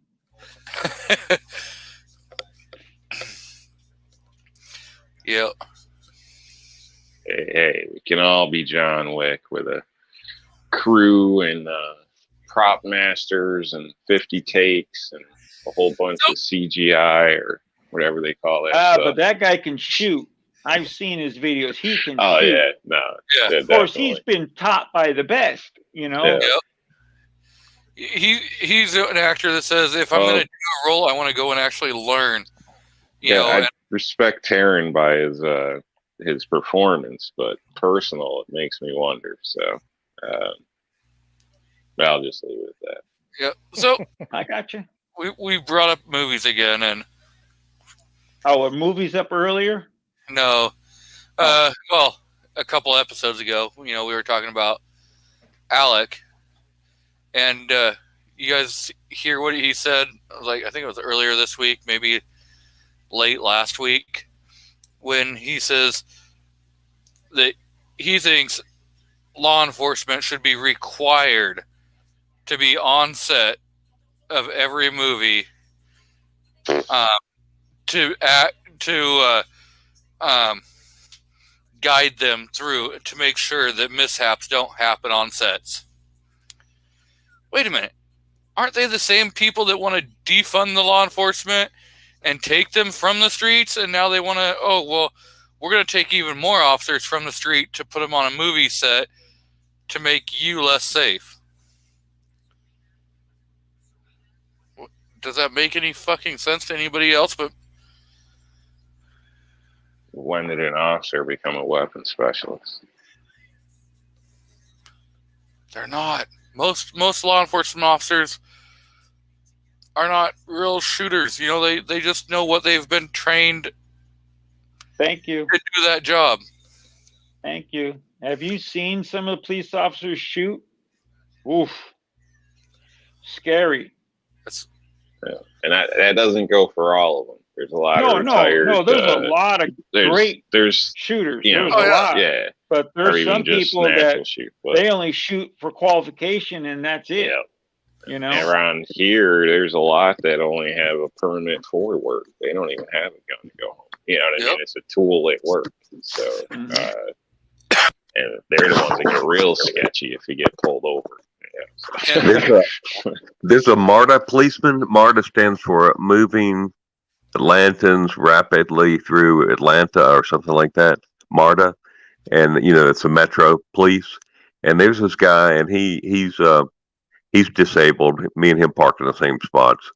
And he comes out every Friday and he will take whatever's in his magazine, I guess 15 or 17 rounds. He's got a Glock.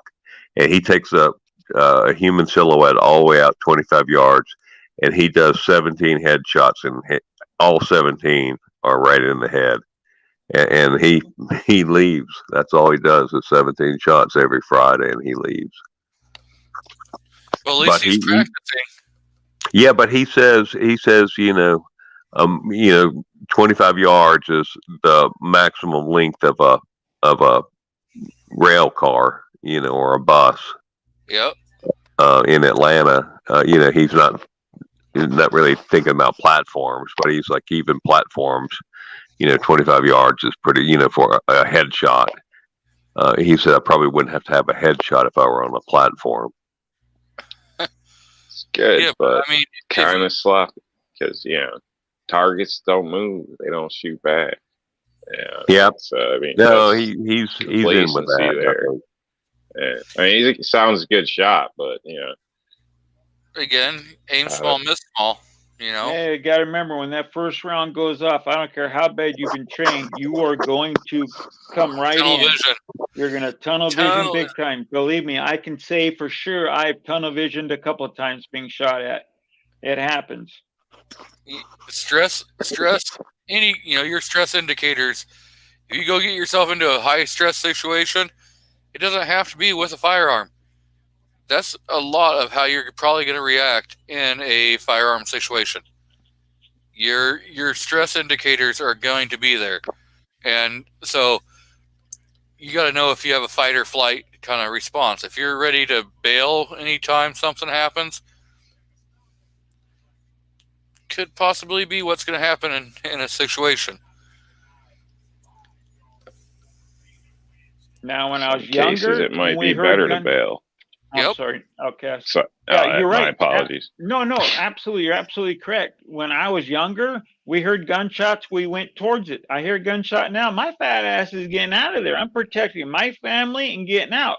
I'm sorry if your wife's next to me, and I'll try to drag her out if she got hit, but I'm not going to stay to defend her or him, someone I don't know.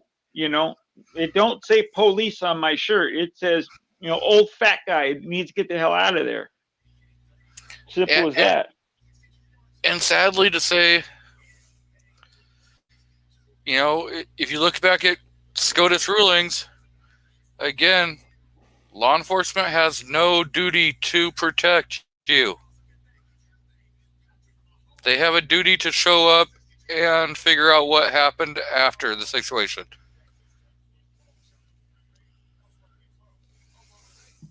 Yeah. Plus, you got to keep in mind, stuff like that too. Some cases, you don't have backup. You will be answering for everything. Whether you're in the right or wrong, you're going to have an issue. You're not going home right away. Yep. So it's going to cost you something. You know what I mean? So if I roll around the corner and see a couple gangbangers shooting it out, I'm just going to try to keep rolling the other way. If I'm in a mall and there's something crazy going on, and it's just me, I'm like, oh shit, then I'm probably going to try to engage, but that's different. You like kind of pick your battles. I don't know if that makes sense, but if you're going to get involved, make sure it's worth it. Know what the hell you're doing. Don't just jump into the middle of shit and be the next victim on TV that the police shot because you didn't know they were lining him up while you were getting involved. So, you know what I mean? It's all a risk. Or sometimes, here's the hypothetical, and it's one that's been used many a times. You come out of a convenience store. There's two guys arguing and everything, and, now they start throwing blows. And next thing you know, it escalates and they both pull firearms. Who's the bad guy and who's the good guy in the situation? The one that points the gun at me. I'll tell you, the best thing I heard today out of the instructors is if you get in a shootout, you call the police, you say where you are, your name, your description, and when they say, would you like to hold, you hang the fuck up. Because everything you say on that recording is going to be played back and it's going to roast you. Call the police where you are and then hang up. Don't stand hold. Don't say, yeah, I'm Peter, Paul, Jack, whatever. Just your name, where you are, address, what, and that's it. Hang up. Let the police do their job. Don't give them any entry more against you. So, and one thing I've heard, and you guys USCCA has a YouTube channel. I would definitely say go subscribe to the channel because they put out a lot of informational videos. And one I of the would videos, possibly add. Oh, sorry. Thought you one of the videos is a guy who was in a barber shop, and some guys came in, and he ended up, defending the barber shop and himself in a robbery situation. And so he told one of the other people to call the police while he called USCCA. USCCA was able to have somebody on scene before law enforcement ever even showed up. Wow. That may not always happen, but the fact is, sometimes it's better for you to dictate to somebody else. You call the police, and then you call to get, hey, guess what? I was just in a shooting situation. What do I do? I wouldn't even. Oh, you're talking USCCA? Yeah, you call your insurance Okay, company and I say, thought you meant with the police. yeah, Yeah, no. So I Don't wouldn't talk put to it the like police. that. Don't talk to the I'd police. say I was a Yep. tech, send me medical services at this place. Police and medical services. Keep it Yeah, short. don't Yeah. talk to Basically, them like if they he's try saying, to. because you want to place it as you're the victim on the call to start Yep. off with. That's a biggie right off the jump. Whoever calls first is seen as the victim, the plaintiff, or whatever they want to call it. So you Yep. definitely want that to be you. And so, yeah, if you got your wife there, have her call the police. Hey, this is what's going on. And tell her, keep it short and sweet. Don't go blabbing the whole entire thing. But when they come on scene, make sure that you don't have a firearm in your hands. Because more likely than not, you're going to get shot. Because you got to remember, the law enforcement is rolling to a situation of an active shooter. So whoever they see with a gun is going to probably be who they think is the perpetrator. And for God's sake, don't have a badge that says concealed carry on it. Could you even get those? Yes. Oh, you can get them. They're all over the place. Oh, I've never seen it. Yeah. But that will land you in a world of shit. At least, let me put it this way: in Louisiana, it will. Well, they can always say that you are impersonating a law enforcement. Yes, you're impersonating a law enforcement officer. Yep. Or misrepresenting yourself as a law enforcement officer. Yes. Just because somebody goes, oh, well, I saw a badge. Well, they didn't investigate what the badge says. You're in that, you're misrepresenting yourself as a law enforcement officer, or you're impersonating a law enforcement officer. Both of them are going to probably catch you a felony charge. I had problems years ago. A convenience store clerk. I used to go in my military uniform. Well,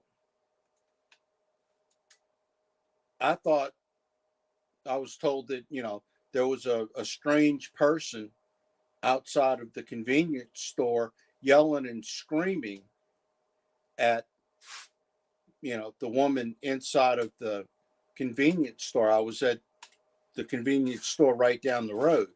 So I went down, to see how, if she was okay. It turns out it was her son. And I told the girl at the other convenience store to call the police and have them come down. Well, when the police were questioning her, she says, "Oh, he's a police officer." And they came to me and they're like, "Are you a police officer?" I'm like, "No." Well, the lady inside said that you told her you were a police officer. I said, "No, I'm military. I've never represented myself as a police officer." But a civilian,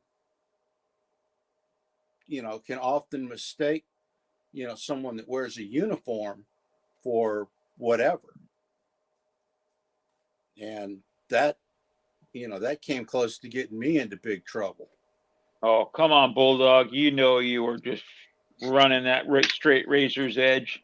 That's it. I was just riding down Yoakum's razor. That's right. I think those badges are tacky. I've seen them local. I know you can order them online. There's all types of little badge holders they got for them and everything. Personally, I think they're tacky, but honestly, I don't think it's an issue unless you actually pull the badge as if, you know, trying to interpret an officer in a sense. If it was you just want to be that guy and carry around an extra wallet, and you ended up in a situation and then we're being spoken to and all this and pulled, you know, showed, I don't even know why you'd show that. Maybe I guess they have a spot for your permit to go in some of them and things. They I don't do. know. I mean, I don't see how it would hurt your case because you didn't really, it wasn't part of it. It was an after fact to it.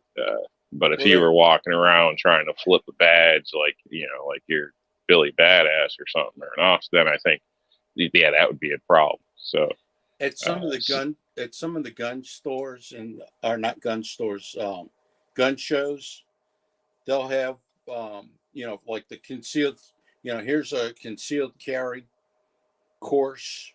You know, we offer concealed carry courses, and then they'll have it in front of it. They'll have a wallet that you can put your concealed carry permit in, and then you know, here's a concealed carry badge and a badge holder, and you know, the whole works. And it's kind of like, you know, we're selling up all of this stuff for you. You know, you can buy all of these other things, just, you know, stuff for people to buy. package deal. You gotta love the security guard who walks around with that badge in his wallet and he flips it open. It says security, but he's Barney 5 right there. We get those guys all the time here in California. You see, they open the wallet and it says security. What the hell do you think you're walking around with that? You think you're some special? I mean, you're making $8 an hour guarding bingo parlor or whatever, you know? But sorry, I had to throw that in. No. You know, the thing is, if you want something to be able to keep your driver's license and your concealed carry permit right close, on most of your billfolds, on your trifolds, your bifolds, there's a plastic insert that holds pictures and stuff like that. Credit cards. Take it out. Cut the hard plastic off that folds in. Make it down so it only has 2. Keep your driver's license and your concealed carry there, and stick it in your billfold so that you can hand it. Here's my driver's license. There's my concealed carry permit. They're together. I've got one of those little, you know, slide in where you've got the, you know, your credit cards where you've got, like, you can put 5 or 6 credit cards, and I've got my credit card that I use all the time, my driver's license, and my concealed weapons permit. And if I'm pulled over by the police, the first thing I do is I pull out my driver's license and my concealed carry card, and then I'm ready to hand it to them. So, you know, when I get pulled over, I just keep my hands on the steering wheel. That's it. 10 up in plain sight, so they can completely see everything that's going on. When they get to the window, I tell them, "Hey, I'm a concealed carry holder." Mm-hmm. You know, my hands are still on. You don't have to, but you know what? Sometimes it's better to just de-escalate the situation instead of waiting for the officer to ask you. If you just say, "You know what? I'm a concealed carry holder," you don't have to say. Yeah, but if you're doing 5 over, it's really none of their damn business. I mean, that might be opening up another can of worms. In my area, I was told, "Don't tell anybody." Like, that's what they said for us today, too. Like, we're cool, but don't tell anybody. You know, don't volunteer any information.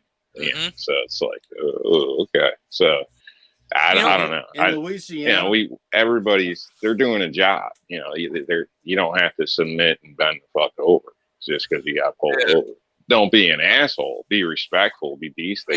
They want to go home. You know what I mean? But you don't have to bend the fuck over. Now, if you're doing something stupid and driving drunk and you think you might get arrested, then you should probably tell them before they drag you out of the car and search you or any of that stupid shit. But if he made it right on red, I'm sorry, officer, I got a gun. I mean, Jesus Christ, what's wrong? Some states you have to.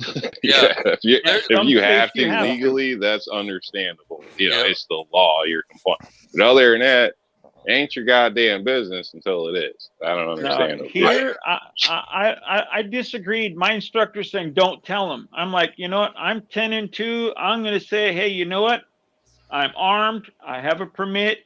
What do you want me to do? How do you want to proceed? I'm not going to hide from him and all of a sudden say, okay, you're not committing a crime. There's nothing wrong. No, you're not. You're not committing a crime, but I'm the type of guy, I already got Barney 5 right here with his hand on his gun ready to blow my brains out or put a round through my center abdomen. I want to de-escalate the idea of saying, hey, you know what? I am armed. I have a permit. I'm not going to touch it. Let's roll from there. Let's de-escalate the situation. I go with the de-escalation part, but I never tell them if I'm armed or if I'm not. I just say I'm a permit holder. Right. Yeah, I'm a concealed. I'm a concealed weapons permit holder, and I hand them my driver's license and my weapons permit at the same time. Well, see, that's what I said. I'd want to hand both. They're like, don't do it. And I'm like, why not? Well, I don't know. Maybe I'm looking at it wrong, but when they pull us up, it automatically comes up that you're a CCW. Okay, so they know automatically when they run your driver's license or when they run your license plate, even it'll come up that that you're that you have a concealed carry. It comes vehicle. Up that the registered owner of that vehicle is a weapons is a concealed carry weapon. And shouldn't an officer assume every individual could possibly be carrying a gun? Sure. Could possibly be having a bad day, or That's why I just don't understand why it should be due to report anywhere, or why that's even on people's license plates. All that does is give the people that are against other people having firearms ammunition to screw with it. Like, it doesn't make any sense. It's been 30 years since I had a ticket. Yep. But in Louisiana, everybody, it's sportsman's paradise. So, pretty much everybody's got a gun, unless you live in one of the big cities. But just because you have a gun doesn't make you a criminal, though. Right? No, exactly. That's the whole point. With criminality. We run around like in Texas, with a lot of guys run around with with a shotgun and a rifle during deer season on the back of their in the back of their pickup truck. The good old day. Your rifle right behind you and you're driving down the road. I went to school. I could have a loaded gun in my car, rifle on the rack at my school. Yeah. Now these kids, poor kids. You can't even have a sharp pencil. Is Hobbies Hobo the way I still see out it, there? you shouldn't have to explain yourself. I haven't seen him comment. Unless you're suspect of a crime. Yeah. Well, I understand. I do it. I'm new to this, so I'm just I'm thinking, hell, I don't have a permit, so when I did get pulled over, I was the first thing saying, hey, you know what? Don't blow a hole in me on accident because you're want to pull that gun out, Technically, I shouldn't even have stated it that way. I don't think you should be having to explain yourself until you're basically forced to in a trial, in a sense, because they should be bringing it against you. Let's look at the demographics. Okay, where are you? Oh, I'm in New York, so it's horrible. You're in the communist country of New York, Willie's in the communist country of California. I live in the free state of Louisiana. And things are different where we're at. You know, I mean, the police don't pull people over and, and accost them. You know, they're pretty cool. Yep, I know our law enforcement around here, they're pretty much easygoing. You know, unless you go and do something stupid, they're pretty much, you're just gonna, they're just there. And like, I had a flat tire. I was on the side of the road, and my spare tire was flat. And I was waiting for some new tires to come in, and it was come in the next day. And so I was like, crap. So I had to call. I was trying to get a hold of my brother to have him come get the spare off my vehicle to go and get, another tire mounted on there so that I could, swap out the vehicle. And the officer's like, hey, I'll change the tire for you. And that's how I had to explain to him, hey, guess the spare is shot, it's toast. And so he's like, oh, but yeah, he was, we were BSing, we were joking, it was all good. And, I think you're missing the point, though.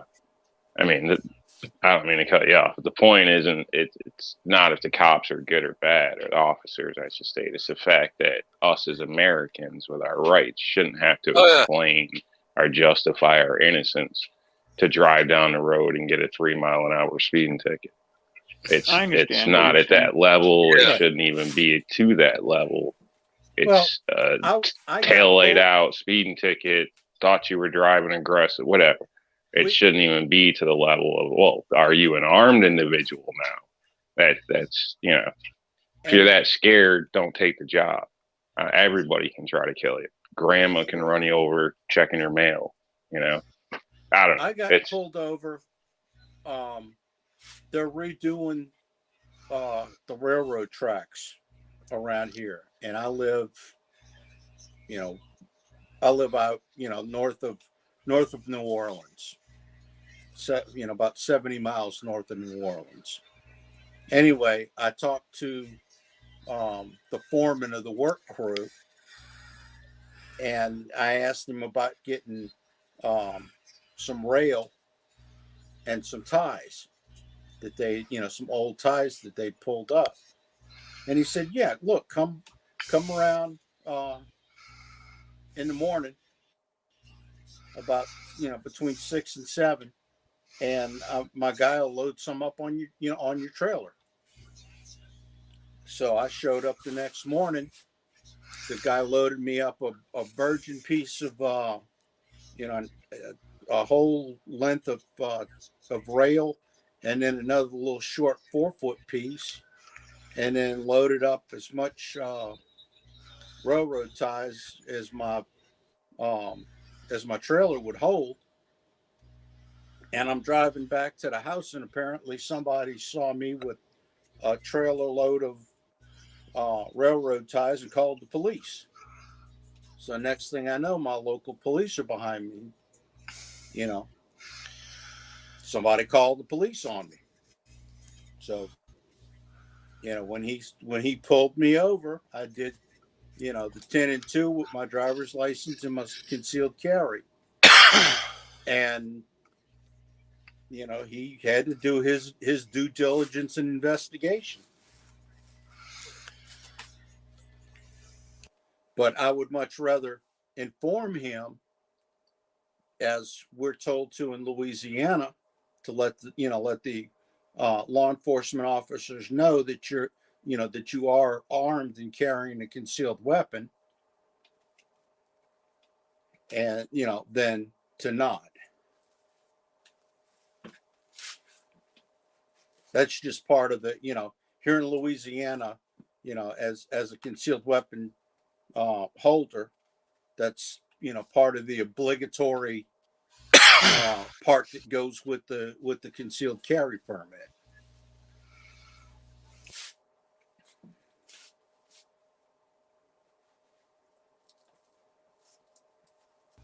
again, it comes down to if your state is a duty to inform or not to inform.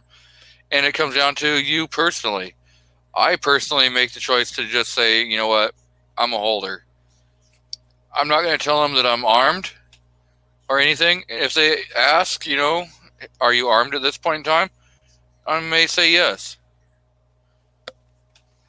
But I don't It's got have nothing to do tell with them. your gangster background and the cops throwing you up against the wall. That was in a different state. That was in Washington Sure, State. you haven't just been trained to submit already. Actually, back in those days, I never complied with law enforcement. Sound like a yes man to me. Oh, I was going to say, living in this state for a long time, yeah, I've been beat down from that.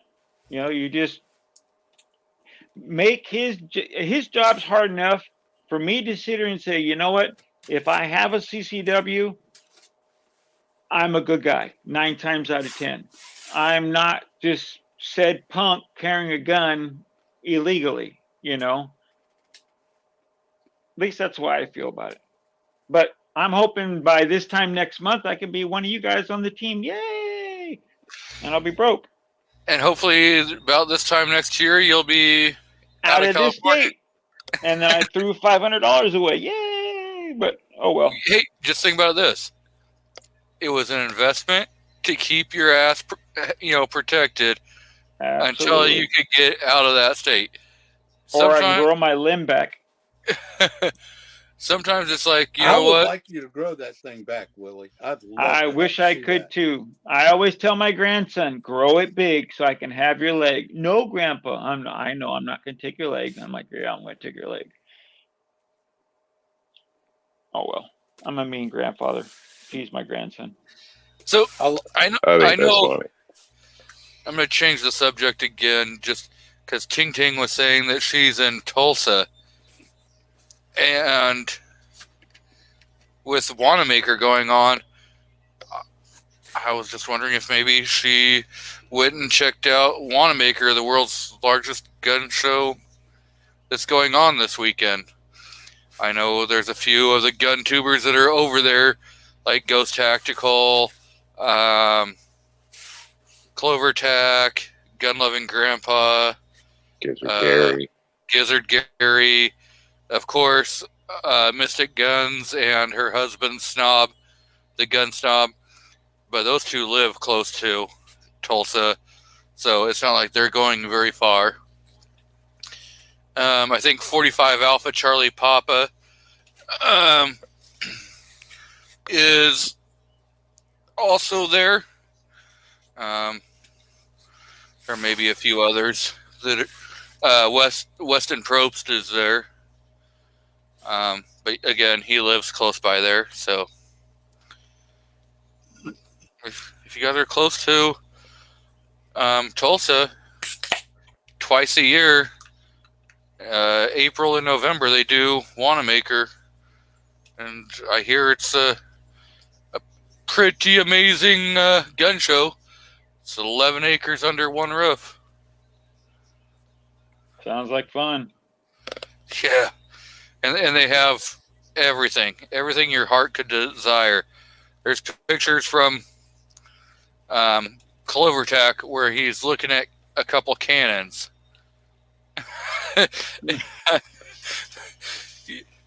No primers needed. Wicks not included. Exactly. So, Ting Ting says, question: if you do not have your firearm on you or in 3 feet and the mag is separated, you should be able to say you are not carrying in your vehicle.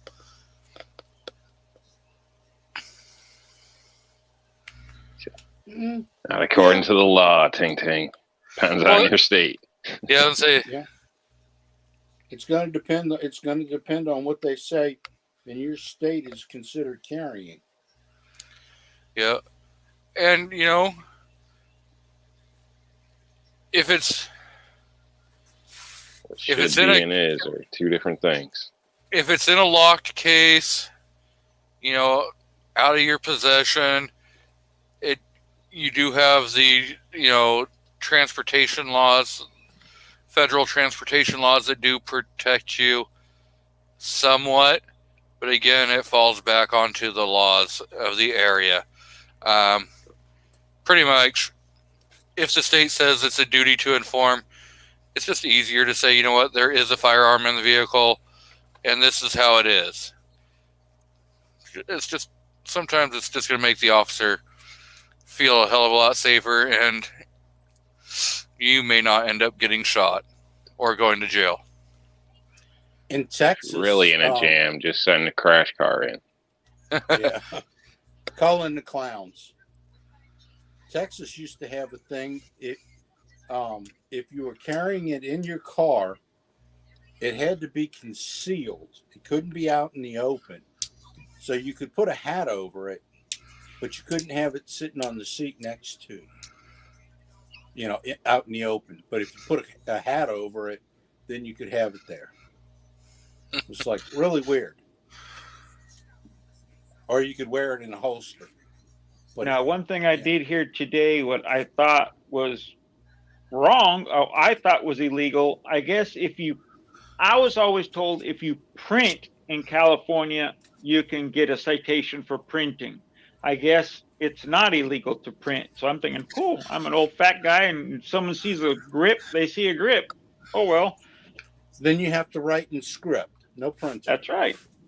Well, it also depends upon, I think it is depending on the county, city in California, because I believe in the LA area, you can't print. And there's other places where if you're printing, it could be a problem. These guys said it's for the whole state. So I don't know. These guys are just, I don't know who these guys really are. They work for a prison. So they're prison guards, and they're saying if you get your permit in California and if you print, oh, well. And I'm thinking, I was always told you can get in big trouble or possibly lose your license if you print and people call the cops on you. But yeah. You could be right, though. They might not know what they're talking about, Well, yeah, it'd be one of those ones, 9 out of 10 attorneys offer a free half-hour consultation. The other thing too, Willie, is that you can look up the law yourself. Yeah. Mm-hmm. Which would not be a bad idea. Exactly. Hey, baby. Yep. And that's a nice thing. If you download the app from USCCA, they have those, you put in your state, and it will tell you your state gun laws. Oh, they told me I can call, not even be a member. I can call and ask questions. Oh, yeah. They'll answer you, so. Yeah, you can call and ask questions. They'll answer. But if you download the app, it's right there, and it's right there at your fingertips. Sure. I recommend you try not to print. Yeah. Oh, exactly. If No, possible, exactly. Because if you think that, several other people think that too, and somebody will make a call on you possibly. Oh, so exactly. It's similar to that in New York, but the difference in my area, they just assume you're a cop or a gangbanger. Either way, they leave you alone. They want nothing to do with it. So your area, they might call the cops a little quicker, but just to kind of avoid the issues through the day, in a sense, if possible. Completely. Plus, I was just shocked to hear that. I was just like, whoa. Yeah. I assumed in California, you get caught printing, you're going to be in big ass trouble. Exactly. In Louisiana, they don't care. I know, because you're free. Okay, rub it in some more. I'm not trying to rub it in. Most states it doesn't matter, but there are certain states, California, New Jersey, Maryland, Connecticut, New York, that I probably would think twice about printing. Well, now they did say you shouldn't do it. Not do it in San Francisco. They're saying don't print in San Francisco, but it's not illegal. But you shouldn't do it. So there's two reasons. Two good reasons why not. Okay, One is to avoid panicking the pansies, and the second one is to avoid somebody ripping off your firearm, trying to attempt to take it from you. Exactly. Yep. Ching ching. It's saying those who give up essential liberty to purchase a little temporary safety deserve neither liberty nor safety. Ben Franklin. Yep.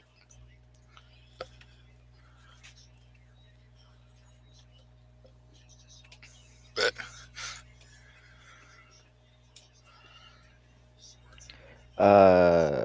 G23. yep. Let me show you a picture.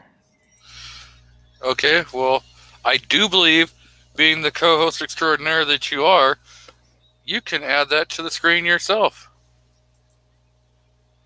I can. There. I just got one of these display stands from R&L Displays.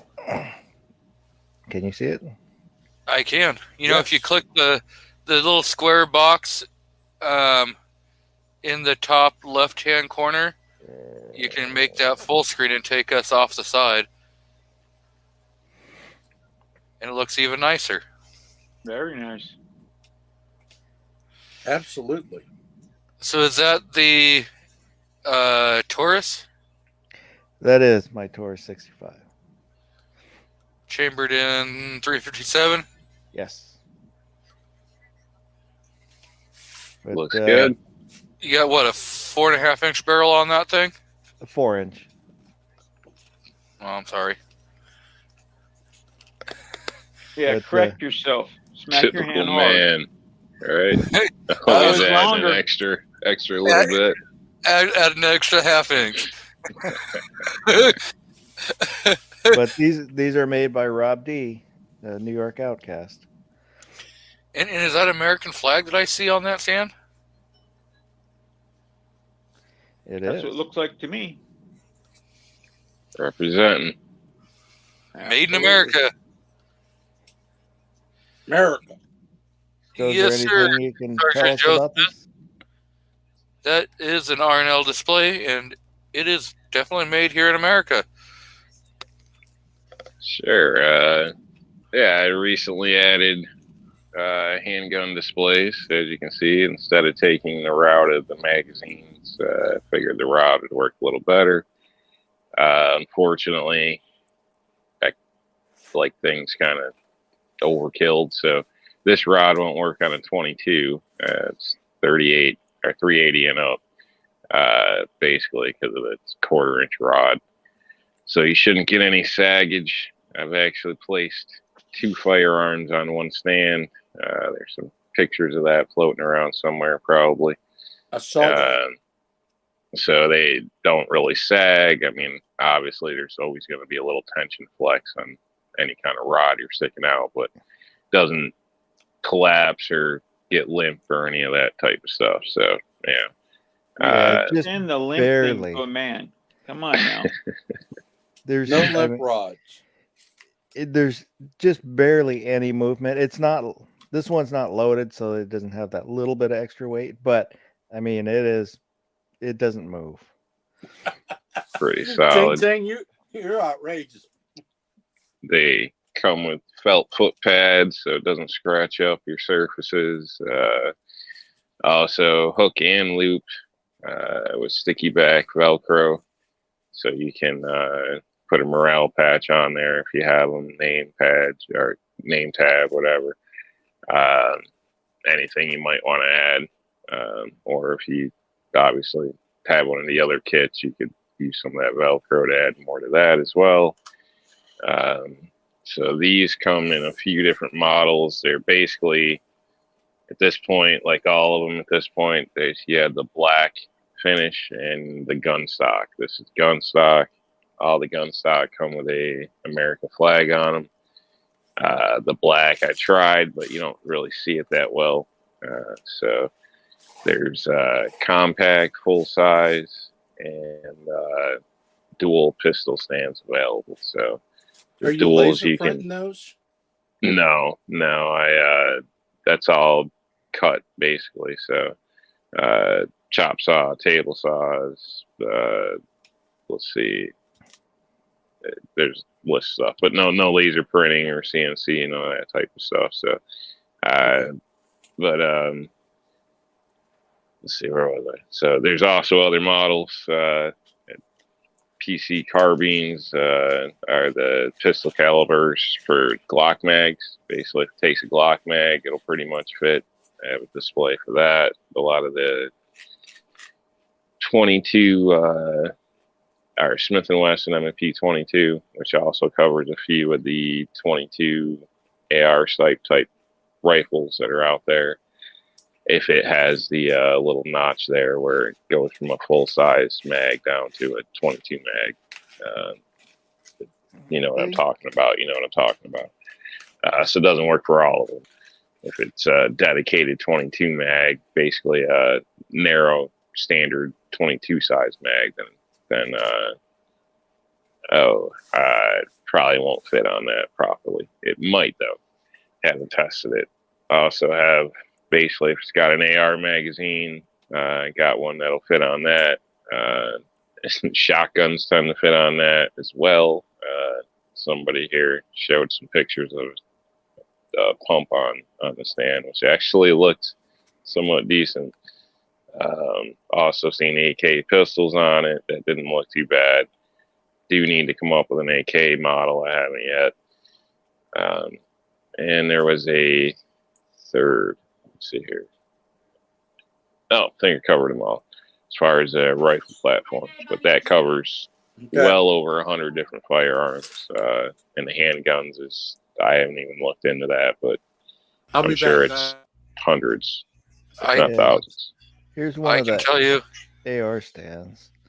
I can tell you that the PCC stand does allow you to put your handgun, your Glock handgun, on there.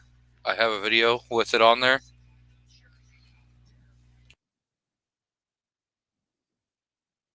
And cool stuff. This gun stock, I love this gun stock color. I think it's a beautiful color.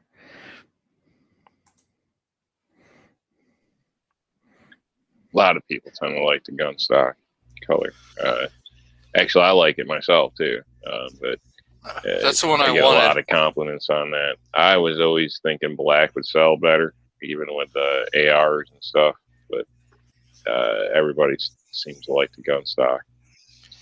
So now, Tread says, I assume the rod is plastic coated,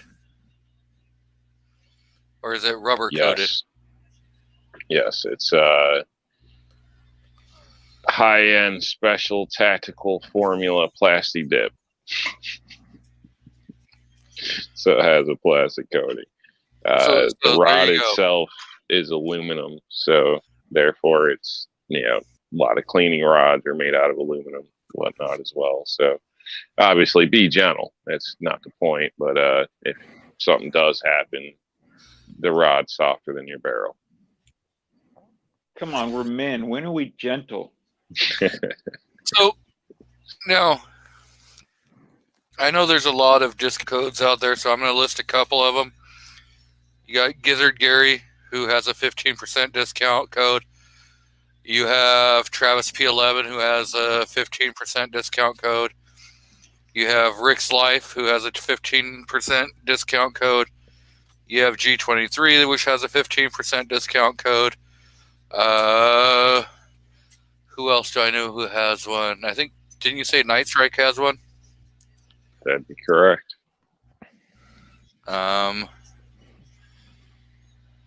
I think that's everyone I know of right now that I can think of off the top of my head. So Ozzy said he just sent a pic. Maybe he sent it to my. So let me.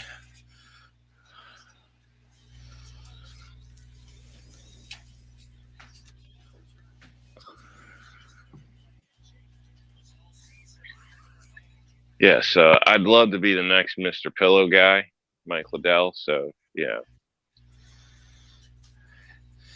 Feel free And- to shower me with your love.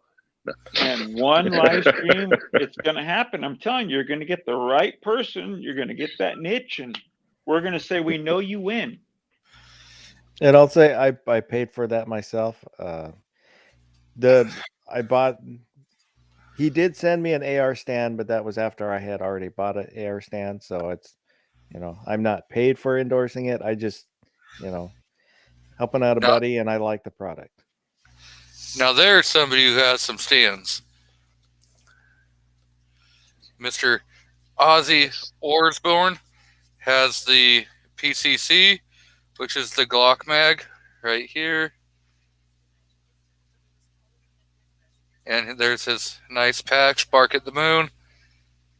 He's got the dual pistol stands that has the Baby Rock and the 10 millimeter on there. And he's got an M&P AR on there. So, and you look down here. With the Glock stand on Ozzy's shelf. So Look at this. Look at this. Hey, Rob. He's got the Glock Kool-Aid patch. Just for you. lucky son. That's like the only Glock patch I'd want. Is that I have it. But I'm concerned about his the PC stand there. It looks like it's tilted a little too much, even the bottom portion of it. So if there's something wrong with that fit or something, definitely let me know. So I do try to, look after my product. So I'm not sure if I something want a happened there or stand not. that's going to support from the front of the barrel an M1 Garand. You'd have me right there. I'm just playing. I'll see, but you'd have me if you had one. Just one support on the front of the barrel. Yeah, right down the barrel. Yeah, sure. You can have your bayonet on the whole thing. Oh yeah, that'd be rocking sock'em. Ooh, so you want to go AK SBRs. The Draco is a great AK pistol. You can get the Draco that has, either the pistol length, or you can get a longer length barrel in the Dracos. And they're very nice. So you can SBR those if you want. I don't know why I would. I would still stick with AK. But an AR,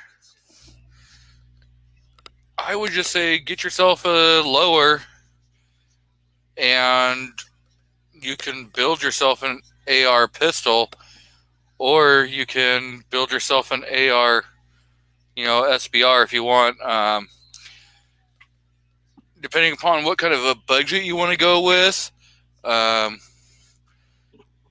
the Aero Precision has some great lowers and uppers. Daniel Defense. Who else does ARs? I'm not a big AR kind of guy. I'd rather do the AK. So come on, AR people. I've got several of them, but I can't even think right now.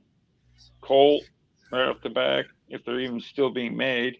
Yeah, but I mean, are we Daniel talking Defense. Oh, you talking pistols? Oh, I'm sorry. No, or, I'll back out. SBRs? SBRs. Okay. Well, I mean, What is it? Foxtrot Mike? Don't they make one? Or am I totally wrong? No, I'm wrong, I think. Yeah, I don't think they do. I'll shut up. see, there we go. Go with the Yugo M85. That's another good one. Yeah, we got BCM, BCA, PCA, Midwest Industries, Foss, you got any? No, Foxtrot ones? does make one. Anderson, Foxtrot, Ruger. I'd say get one each. Not each brand, but AR versus Yeah. AK. Get one Yeah. each because different footprints. I mean, there's different ammunition. I mean, it depends. A lot of things depends. Also depends why you buy guns. If you're just a collector, or you know, if you're And the buying thing for is- that day, you hope never happens, but could. You could. I would disagree with it, but you can get a bastardized weapon and get the mutant, which is an AR with an AK upper. It's a bastardized weapon. I would. But that's just personal preference again. So, you gotta go with what you like. Keep in mind, this guy eats tongue, like literally eats tongue. There is nothing wrong with Lingua. There's nothing wrong with tongue. Now, do you make one for an AR-10? You can do an AR-10 platform, like a 308, or you could go with like a 6.5 Creed.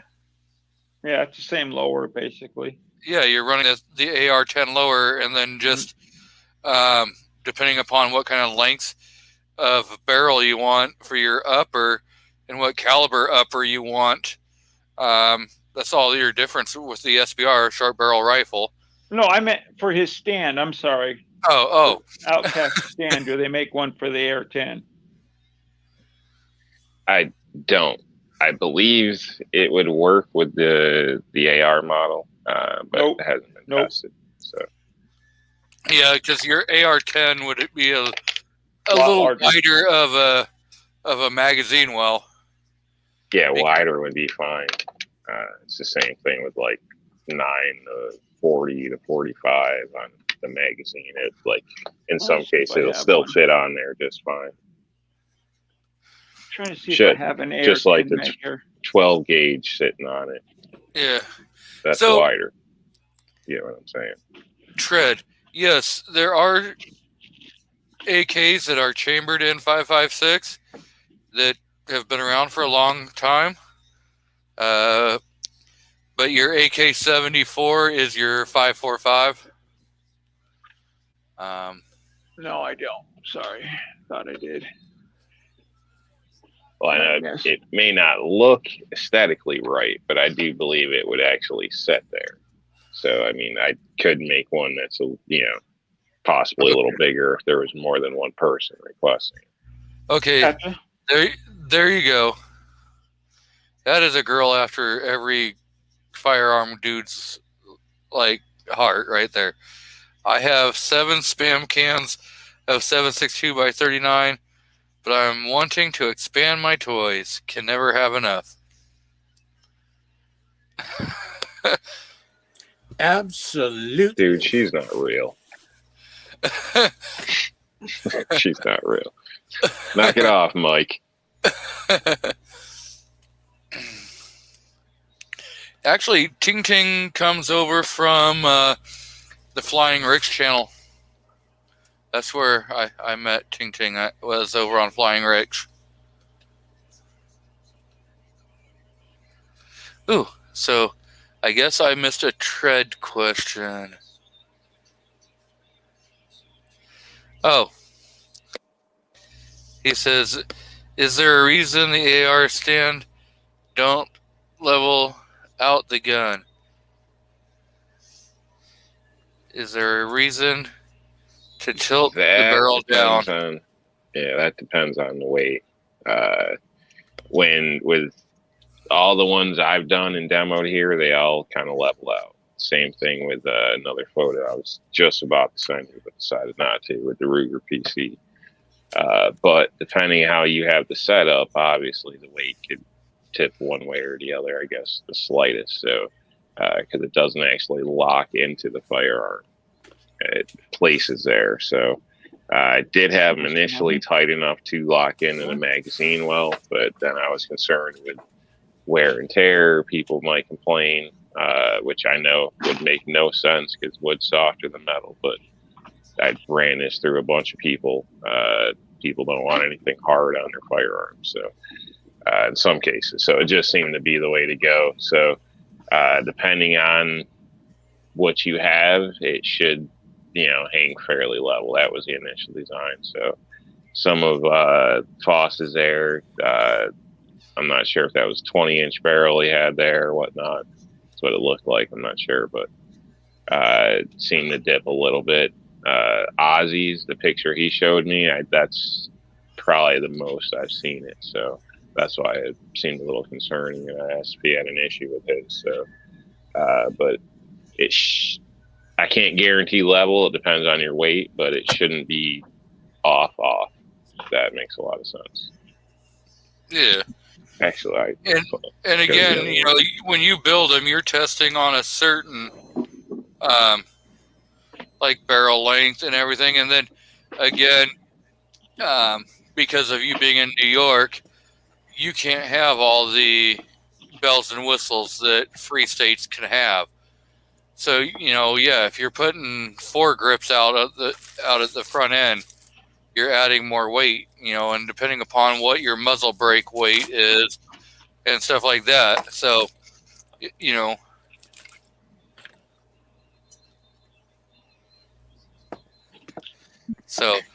Ozzy, you want to make sure you're not catching on the boat release, because I noticed people do that with the AR. Ozzy says theory, they should sit pretty level. Ozzy says my AR is very front heavy with the bipod. So again, see, like if you go to the one that's hanging on the wall, or even that one, you got, that ugly ass. I mean, New York bullshit. Oh yeah, I got one of those. That's what I say too. The worst part is the stretch here is opened up. Yeah, I didn't touch it, but that's the worst part of it, in my opinion. See, in California, at least you can have a full length pistol grip. What the hell is that? You just have to have a shark fin on there. Barely fits. Damn. Yeah, that's so friggin' ugly. Oh no, I got one that does not have a shark fin, and I'm able to readjust it back to stock and angled. So yeah, well, with the shark fin, all it is just 2 screws that have that extra piece of plastic. So if you move out of California, you can take that shark fin off and have it just fine. The ones I've seen, they're solid piece, one piece. Well, even with that, I remember where I live, baby. Yeah, it's just a grip. Take off and throw it away. Right when I left California, I'd have flung it out the window. You realize, Willie, that once you put it on there, you got to leave it on there forever, man. Bull pucky. Yeah. Once a California-made weapon, it's got to stay that way forever. No, sir. Yeah. It's going to knock its heels together and say, take me home, get me out of here. I wish I can. New state California rule. Newsom said so. Oh, freak that guy. With his funky face. Yeah, and like he can go into another state and do a damn thing. What you do when you leave that state? He will. If I was a millionaire, yeah, they're fining people. If you make X amount of dollars, they're fining people up to 10 years for leaving the state. Yeah, good luck collecting that. Yeah, I got you. I mean, there's not a single court in the world that's going to find in their favor. California state. Maybe one of their locals, but once it hits the 9th Circuit, that will be booted in a heartbeat. No, remember the ninth Circuit is all in their favor. You got to go to the 5th Circuit to get shit done. I don't know. If it hits in front of St. Benitez, he would kick it in a heartbeat. Oh, Benitez. He will. Yeah, but he's getting ready to retire. That's the problem. I don't think he's going to go anywhere for any time soon. That's the scare that keeps going around in my area. That's what I've Yeah. been hearing. He's going to retire, and then we're really going to be screwed. Yeah. I think he's having Yep. too much fun. Yeah. Oh, I I'm don't sure he is. I don't think if he retires, I don't think he'll retire until some things change. That's just where I'm going to say that. Has part of it. anyone heard? I'm not trying to bring political into this. Has anyone heard anything about this? Where he wrote up the against the Constitution again against us? And I don't know. He was trying to do another Freedom Week, from what I heard, and I haven't heard anything about it yet. Well, so he did do Freedom Week 2.0, but then it got stayed.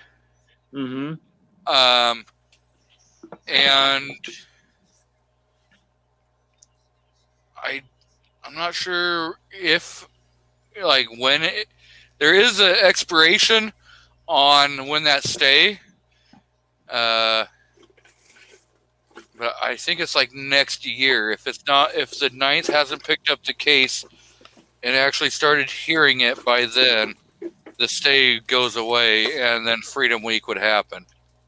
No, it'd be freedom forever. Yeah, it'd be freedom forever until the 9th would grant a stay again.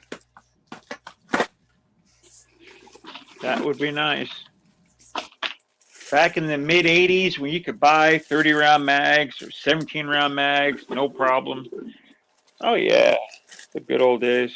Yeah, well, now they want to try to do that for everybody. You know, let's I got all you. be like California. So, Hey, man, it's not my fault, guys. I didn't do it. Rob, the wife Oh, just Willie's said there was some breaking news. The picture I sent you, that guy was arrested early. So Good. Should have been. Whatever. yeah, you Oh, and I hell both. with it. If You- he's you and I truly both guilty, he agree. should have been shot. He should have been beat to death right there in the middle of Central Park. Is him and the other If dude? he's truly guilty, yeah, I agree. Yeah. What did I miss? I know. I'm kind of wondering myself. The beginning of November, there was two guys. One guy, he was a black male that was fresh out of prison for a rape. He committed another rape in Central Park, and then there was another guy who was a white guy who, within 45 minutes of the other one, committed a rape in Central Park. They were in different areas of Central Park, but they were on the same day within 45 minutes of each other.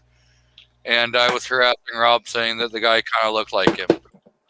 Ah, Isn't that a dick move? I'm not It is going there. pretty much. I'm sorry, but you know, Oh, no, it was. you It was kind a of look complete like this rapist. Like, dude, lucky you live a long ways away. I You know was what? gonna You- say, man. You should come over and tell me how much of an ass I am. That's not cool, man. I'm telling you, damn. What love? bit I feel the love. Damn Glock guys, you know. Hey, Glock perfection, baby. That's right. Remember that. Glock perfection. You know, if they're so perfect, why do we have to fuck with them so much and put all these other stuff on? Not me. I can run a stock just fine. I mean, we could also it's a say the cheese same thing. pizza, man. It's a cheese We could- pizza. You could just order I a meat gotcha. lovers. You could order a deluxe, but you buy We the could say the cheese same and then thing you about the poke AR. around in the refrigerator and throw this on and throw that on and throw this on. You know, I mean, I I don't- We I- could say I the am- same thing about the AR. You know, why is so many damn accessories Don't for you the dare! AR? Don't you dare! I Talk mean, about if my it's baby such a like that. great American weapon, Boss, kick his ass out. why the hell? Boot him. Why? Yeah, Great but- American weapon. Yeah. but it Okay. doesn't say AR perfection. It says Glock perfection. You know why? That's Because the marketing. guy was marketing. Thank you. Thank you very much. You put perfection on it, people are going to buy it. And you know what? They do. They do. By the They billions. sell millions of them, and they work. There are some quirks here and there. Every gun has quirks. I You know? bought two. I still have one. But the only problem is I got no idea where it's at. Well, I can't help you there. It's not here, or I'd gladly say, yeah, I don't know where it is. You lost it in a boating accident. I didn't lose it. It's in the house. Well, And you can't use a metal. Well, you could use a metal detector, find the barrel, but in the slide. Yeah. But Well, what it is that Tammy has it, and it's either at in her car or it's at the little house in New Orleans. Yep. So it's probably at the other house, probably at your other house. or it might. It's be probably in the sitting- safe. It might be sitting in her drawer in her desk at her office. Could be. Let And me she- guess. Can Tammy shoot it good? Oh, dude. See, and what are you crying about? What I'm are you not crying? crying. I'm hearing wah, wah. Come on I'm now. not crying. I'm not crying. I just Glock I would- perfection. look, I love saying that just to piss people off, especially the crazy she loves her Scotsman. revolver. Oh, Okay. She's got my grandpa's Colt Agent 38. Ooh. And Nice. that is her gun of choice. cool. You know, Yeah. that's The wife's trying to talk me into getting her a 38 special. I'm keep telling her that she needs to get a 357. Even if she never shoots 357 through it, Yep, you're absolutely it'll still okay. take that better 38 resale round. value. All right. I understand what you're saying. And the Colt Agent fits my wife's hand. Oh yeah. She's comfortable with it. A 357 is a larger frame because of the True. bullet that it has to be able to withstand. Yeah. And it makes it a larger, bulkier firearm, whereas the 38 is a smaller, more compact firearm. I like the ability to run 38 and 357, and I have more than one 357. But and she'll carry a 357 if she wants to, and does at times. But she much prefers that Agent. It's just it fits in her hand. She can pick up any firearm and hit whatever she's aiming at. Yeah. Most women are 10 times the shooter any man will be. Absolutely. I naturally. guarantee that.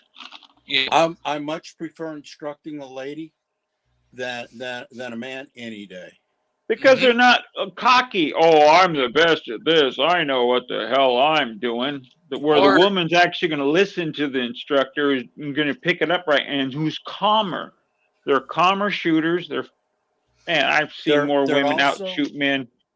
They're also inclined to, because they point at things. They have been pointing at things most of their life.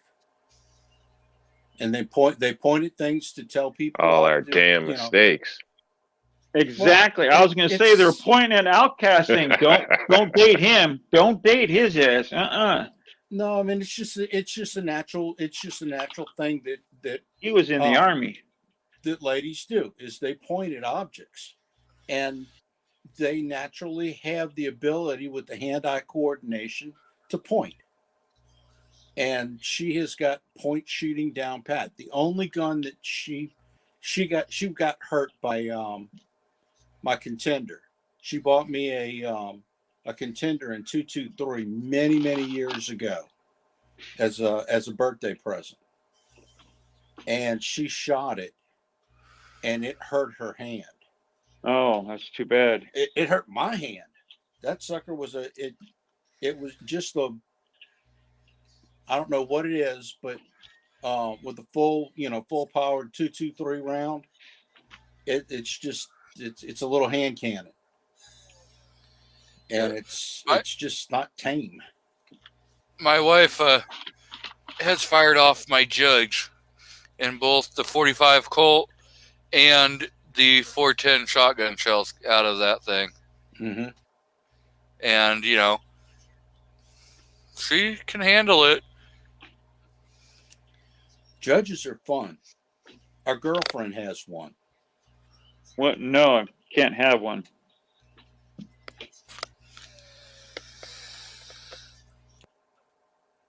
Yeah. Yeah. Handling and enjoying, I think, are two different things. And control, like follow-up shots, things like that. So it's she the Judge is really controllable. Yeah, it's Yeah. actually a Not that lot bad. more controllable than what people think. probably it's a pretty big that gun. weight. So That weight. yeah. And the thing is it also depends upon which version of the Judge you have. If you have the 2.5 inch cylinder instead of the 3-inch cylinder, you're gonna have less weight. If you're, you know, I have the 3-inch cylinder on there, and that thing's a pretty stout gun, you know, and it's definitely fun to shoot. Yeah. Oh, I'd love to learn to see if I liked it. Just never had a chance. My buddy, when he passed away, he gave me, you know, all of his guns. You know, they're all with her. But you know, his thing is that he wanted me to have all of his guns, and she really, you know, she doesn't have any, you know, any want for them, so to speak. But I want her to have them, you know, until such time, you know, and she can do what she wants to with them. You know, if you know, if she wants to sell them, if she wants to shoot I'll them. gladly give her my address. She can send them to me. No, she You can't have them. They're not California compliant. That's Hey, right. they got lost in a boat accident. What are you talking about?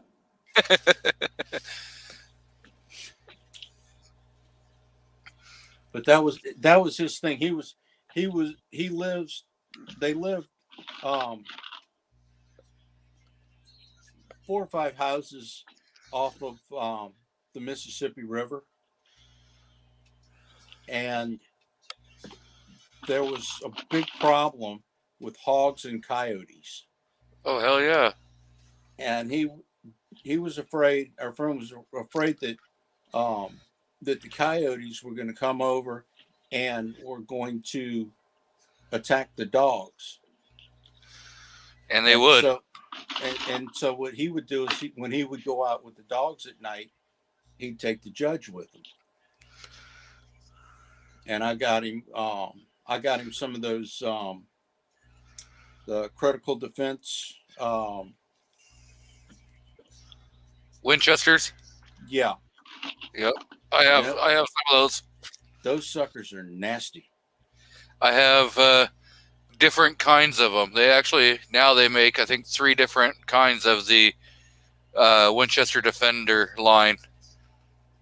Now, is that in 410 or 45 Colt? That's 410. Okay. Yeah.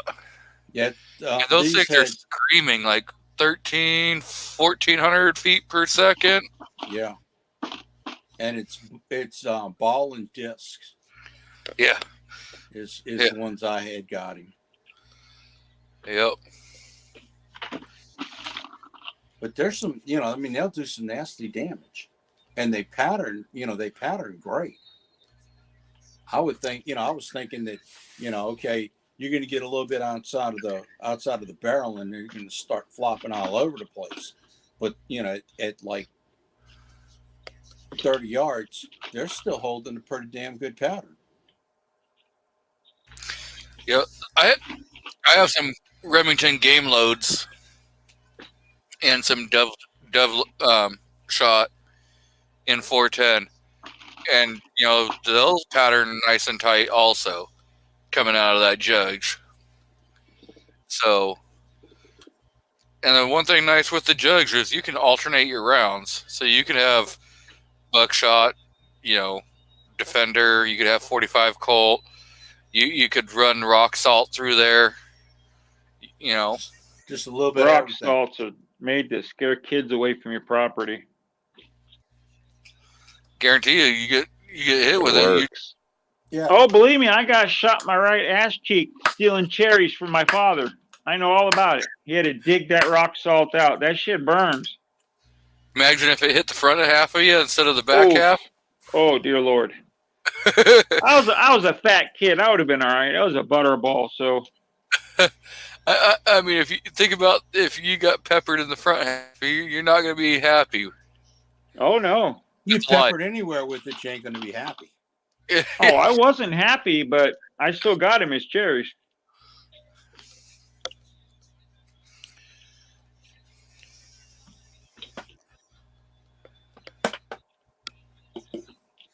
Chuck, I need a Dylan 1050 to do all these 223 for you. Automated. Well, go ahead and get you one, man. They accept your credit card. You can just ship it to California. No, man. just go I'm ahead. pretty sure. I'm pretty sure the Dylan 50 is on not on the roster, and so it's not roster approved. So you'd have to ship it to Oregon. Hey, now. Nah, what you need to do is, Willie, you need to go ahead and buy it and ship it with that brass to New Orleans, Ah, I to see. Louisiana, and then You'll I'll take do care it. of it for me? I'll take care of it for you. All right. And once it's loaded, then just ship it to me. No, I don't think that's gonna happen. I I mean- don't think we can ship anything to New York. New York is New Yuck. not very friendly. Technically, I would agree with you in the past, but I have been able. It depends where you are in New York, so And it depends upon what company. so I've gotten ammo delivered through the mail at my Yep. place, I guess I could say. So a lot of companies don't want nothing to do with it. They just assume, like a lot of people, I guess, New York's just New York City. But Yep. Oh, what time? I when I was at James, and I'm sorry to interrupt you. I'm always good at that. I was in Georgia with JH586. I went to order some magazines and ship them to Georgia, not California. But they right off the bat, nope, sorry, you have a California ID, can't do anything for you, won't touch you, won't help you. I don't care if it's a birthday present, whatever. They said no. Jacked up. Jacked up. yep, Ting Ting that's says pretty messed up. Ting Ting says she's thinking about heading to Cali in a few months. I'm sorry. The only It's a thing good Cali, place to visit. It's going to the beautiful. ocean, going to Hearst Castle, and some places like that. I would say, yeah, going up and seeing the redwood forest. Oh, you go see Paul Bunyan. That there's some great places, but Besides that, it Oh, sucks. definitely take kids to the forest. And better bring a lot of money for gas. Because I saw gas for 89 octane was what, $4.70 a gallon? $4.78? yeah, so when I made my last Pine trip, cone. damn, that is a Pine huge cone's ass. bigger than a damn gun. Yeah, thing's huge, right? So From that What the forest. hell is that? it's a pine cone. Yeah, thing's Huh, huge. from here. Okay, yeah. Now I can see it's a pine cone. From where I was looking at it, it looked like a porcupine. It's definitely worth seeing. Like kids would love that place. Let me tell you, let me guess. You always walk around town. Look at my big hands and big feet. See my size of my pine cone? Yeah, baby. I gotcha. That's I not a gotcha. pine cone. This So, is a pine I'm not cone. a pedophile. I'm a pine coneophile. Jeez. This shit gets rough. I almost faint. Sorry, I had to go there. So yeah, like I said, when I did my last road trip and I went through Northern California, I am so damn glad I get the gas mileage that I get, because I did my whole entire trip on a single tank of gas. Oh, you're a lucky man. And What when I were you was- driving? A freaking Yugo? 70 miles a gallon? I drive a Nissan Rogue. Oh, I didn't know. I'm sorry. I thought we were talking about Outcast's little Honda experiment. Nope, I got my Rogue. A Yugo? Damn. I'm telling you, I have man. driven one though. Drove the hell Oh, out see? of it. Well, I see what I tell you. Oh, damn. And we got a That's Murano. funny. You were saying there, Bulldog? We my wife's got a Murano. She loves Yeah, it.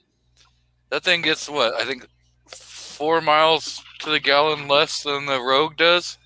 I don't know about how Yugo, much, I how go. much Y'all more go or in the less. Yugo. I know it gets good gas mileage and it runs beautifully. Yeah, I've gotten 36.4 miles to the gallon average. Shit, my governor has it. My car's going to say Duracell on it or something. Shit, Energizer Bunny. that's it. You better find a way of giving me a free car. That's all I got to say to get rid of my gas engine. Yep. But Yeah, I wonder what them damn lumberjacks are going to do. I Yep. just want to know how they're going to cut down them big ass, huge. What do they call them things? Sequoias, Sacagawea, sequoias. Oh, yeah, those Sequoias. big suckers. Sequoias. Sequoias. How they going to cut them down with them little bitty old tiny electric pine saw? You know, You can do a lot with electric power, but I don't think there's any way in hell they're gonna be able to transfer and do all that in a time frame, like on a mass way. scale like that. No I mean, I don't way. even think I don't even think the power grid can handle that. But and then you got the battery waste and lugging all that around or power Yeah, sources. you're gonna and have stuff. a It's small gonna be a truck disaster. bringing the battery I'm pack. up here at 90 feet, trimming these here limbs. Can somebody send me up another battery?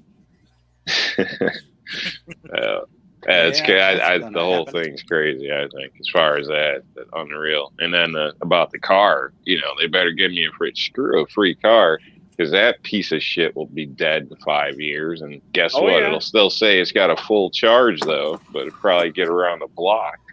And then you got to go buy another one to replace it. And the only thing you can buy is another piece of shit that an overpriced charge, in my opinion. I think it's crazy. Like, they're gonna have to fight me to get rid of my gas vehicles or something. There ain't no way I'm going for that shit. Now, do those Me electric neither. cars take Glock mags? They sure do. They're perfection. 10 rounders, 10 because you're in rounds. California. Only in California, 10 rounds. That's right. Oh no, in New York. Yep, Yeah. in New York. And where else? Massachusetts. Yep. New Jersey, I believe. Man, I know. that stuff is just freaking crazy. I know if Washington's King Inslee gets his way, they'll be at like 7 rounds, Well, I maybe think 8. They're going to make 4-shot revolvers. Crazy shit. Just leave Personally, us I'm- gun people alone. We're more happier if we're just left alone. Yep. We leave everybody else alone, and you do what you want to do behind your closed doors, and I'm going to do what I want to do behind my closed doors, but that's not the way they want to see it. It's like, why don't you go after the fucking criminals? Okay. Yep. Leave the good, solid citizens alone. Quit messing with our firearms and go after the freaking criminals.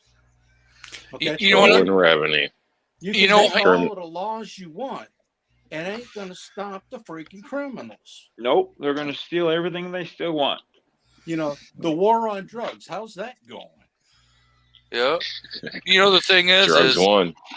Yeah, you know it. Hey, they did in California. Puff up, baby. Puff up.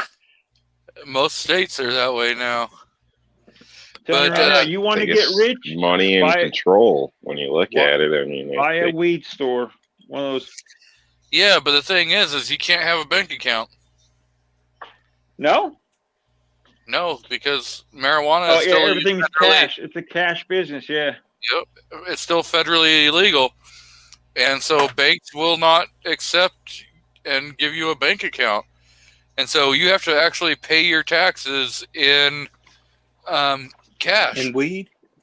And so you there's can get by without a bank account, depending on the business or whatever. yeah, You don't necessarily.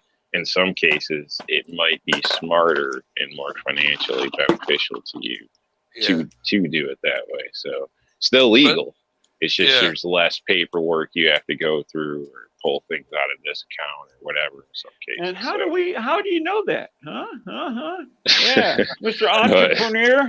Oh, No, hey. I'm just no. playing with you, buddy. Don't be mad that I can, maneuver That you within the can read? laws. Yeah, I got you. But yeah, it's just so the bank thing. I don't think is a deal breaker in some cases, but it's probably going to put you with carrying large amounts of money in some situations, which would be a good reason for you to carry a handgun.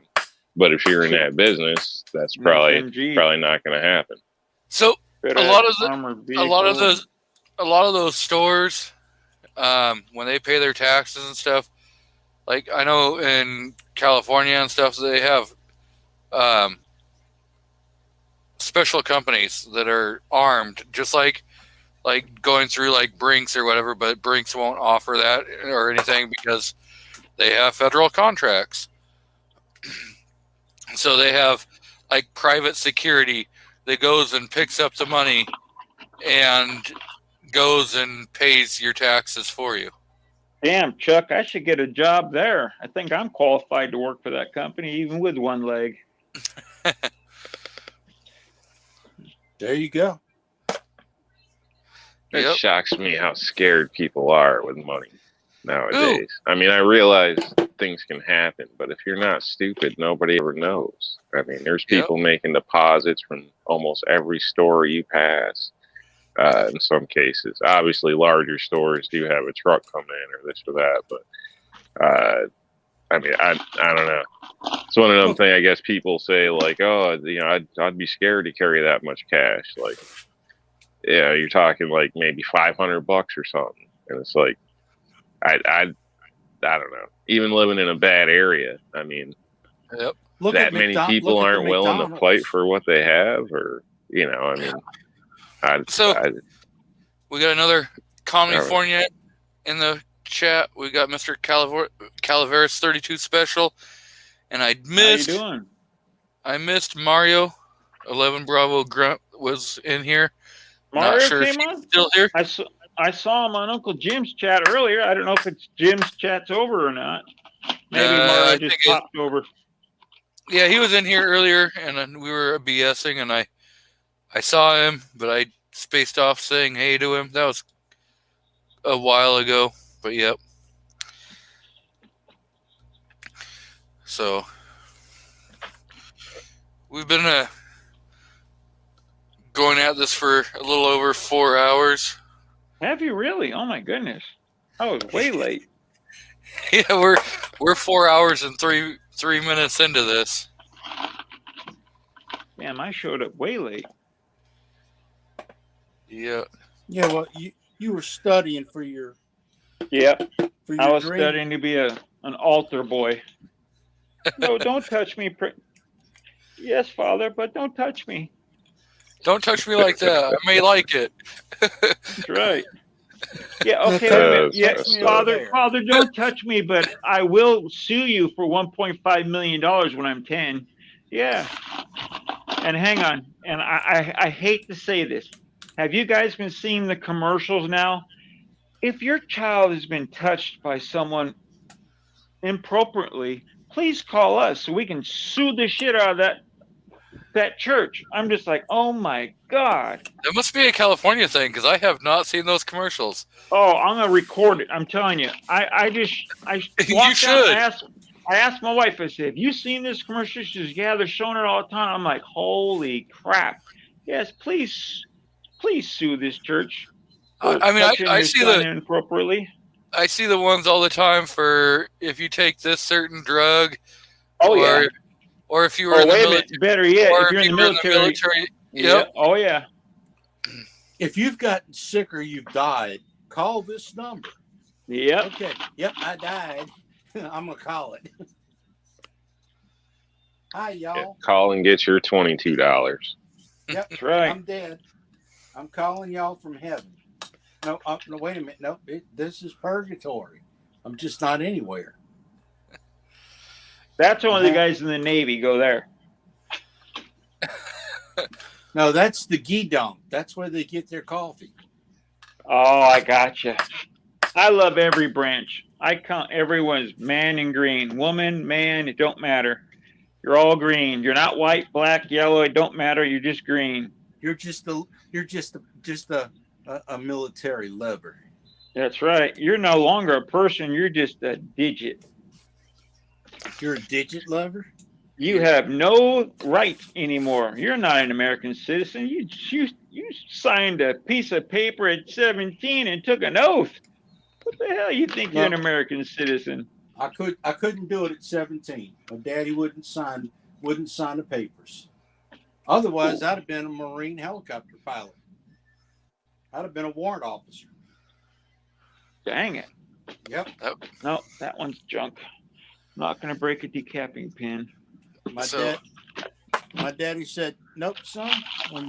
When you're 18 years old and you can sign the papers on your own, then you can do whatever you'd like to do."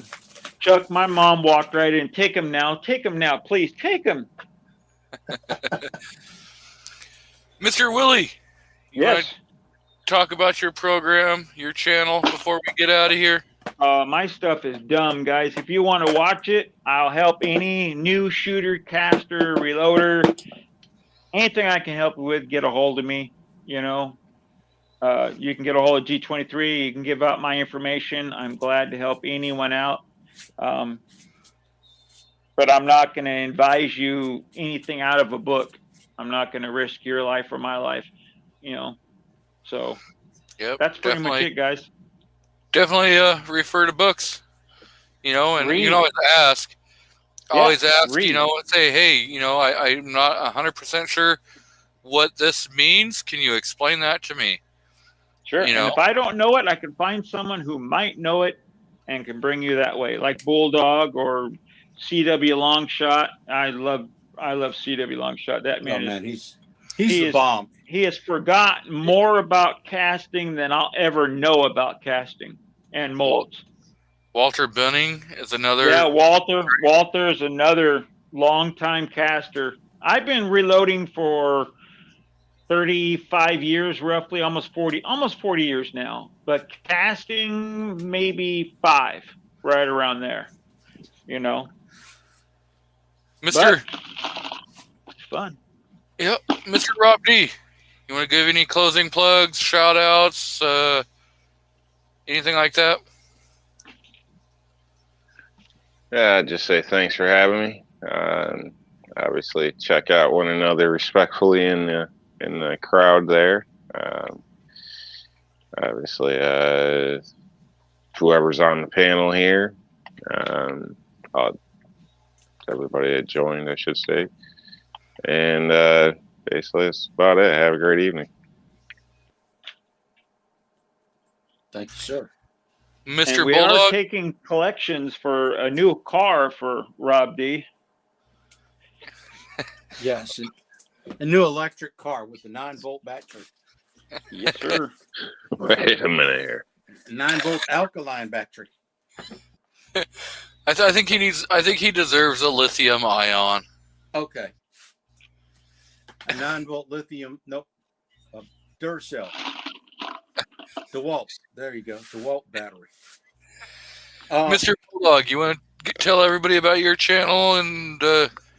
My channel has exactly 2 videos on it. One is a demonstration of some of the molds that I use in my ingot making, And the other one is showing some very blessed people that helped me out after the hurricane, cutting up a pine tree that decided to fall down after Hurricane Ida, and it split the difference between my storage building and my house, and luckily missed everything. So I was quite blessed, at that point in time. Let's see, quick brief history. I started my journey in bullet casting and reloading sitting on my dad's lap, pouring lead, ladling lead and mixing bullet alloys out of an old Lyman pot, doing hand ladles and doing 357s and 38s. Matter of fact, I've still got some of the same pieces of equipment that I used, that we used back then. I still have those same pieces. So, the old stuff lasts. I've reloaded on and off over the years. Currently, I'm doing a lot more with shotgun than I am with rifle and pistol, mainly because in the process of redoing my garage and reloading room and getting rid of a whole lot of stuff that's cluttered it up. And so I don't have a really good dedicated area that I can do precision reloading in. And shotgun doesn't require the same precision spacing. So I'm casting a variety of different things, bullets, pistols. I like shooting subsonic 9mm and 300 blackout. Hell yeah, 300 blackout. Yeah, it's a great round. I live on about 23 and a half acres and have my own range, one that doesn't have trees falling down all over it. And I like to help anybody and everybody out. And I like to help people and bring them up and give them information and share whatever nuggets of knowledge that I have, rather than tear them down and, talk down upon them. That's just the kind of person that I am. And I spent 32 years in the military as a combat engineer and anti-terrorism, counterterrorism officer. And I'm retired now. He's a bad mofo. Don't go to his house. So I'm a good guy. I want to definitely thank all three of you guys for your service in the military. You were worth it. So, and you guys, I do have a video from Mr. Bulldog, who sent me a hell of a lot of stuff, and he definitely didn't have to go as far as he did, and he is a great guy. And yeah, I can tell you he's very kind, and him and I have talked on the phone. We talked for a good 45 minutes, almost an hour on the phone. Mm-hmm. Yeah, Bulldog's a nice guy. Yep. Salt of the earth. Mr. Foss, got any channel plugs? Anything you want to discuss before we bail out of here? As New York Cast was saying, check out anybody that's been on the panel. There were links a little earlier in the chat, or check out people that are out in the side chats. A lot of them have channels themselves, or better yet, start making videos yourself, because you never know who wants to hear what you have to say. And if Gary doesn't do his chat tomorrow morning, I think I might fire up a chat to fill in. That will be awesome. So if you guys are not subscribed to DM Foss, I would definitely go over and check out his channel. He does have some pretty funny stuff out there and some pretty good videos. So he's a damn good guy. He's been here since probably episode 2 as my co-host, and I honestly don't know what this channel would be right now if I didn't have him as my co-host, because there's times that he has done a hell of a lot for this channel. And so when StreamYard said that you can make somebody a co-host, I had to give him that power. You know, I've called him my co-host extraordinaire for 80 episodes or so, and hopefully it'll be another 80 episodes to go. And so, yeah, definitely check out everybody. And thank Kingpin for being one of my very first guests on my live stream. Him and Seven Wonders were my first 2 guests who helped me get through my very first live stream and made it so that I felt comfortable enough to keep doing it. So, G-Webs, he's out there. He's damn amazing. Go to gearwebsite.com for packages, and you can always get free Package Friday. He has some great packages out there. And I will be having a video from another mail call I got from him. And so keep an eye out for that. And definitely thank everybody for spending your Saturday evening with us.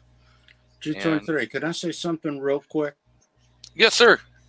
Somebody in the side chat had asked if he could talk to me, and he seemed to be a little upset that nobody responded to him. I didn't have any way to type any text into the side chat, but in answer to his question, I did not work with Bailey Bridges, so I wouldn't be able to speak to them. That was not something that we used. That's an Army thing. The Air Force does not use Bailey Bridges.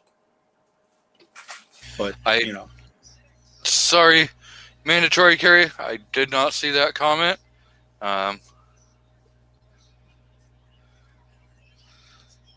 So I am definitely sorry I missed that.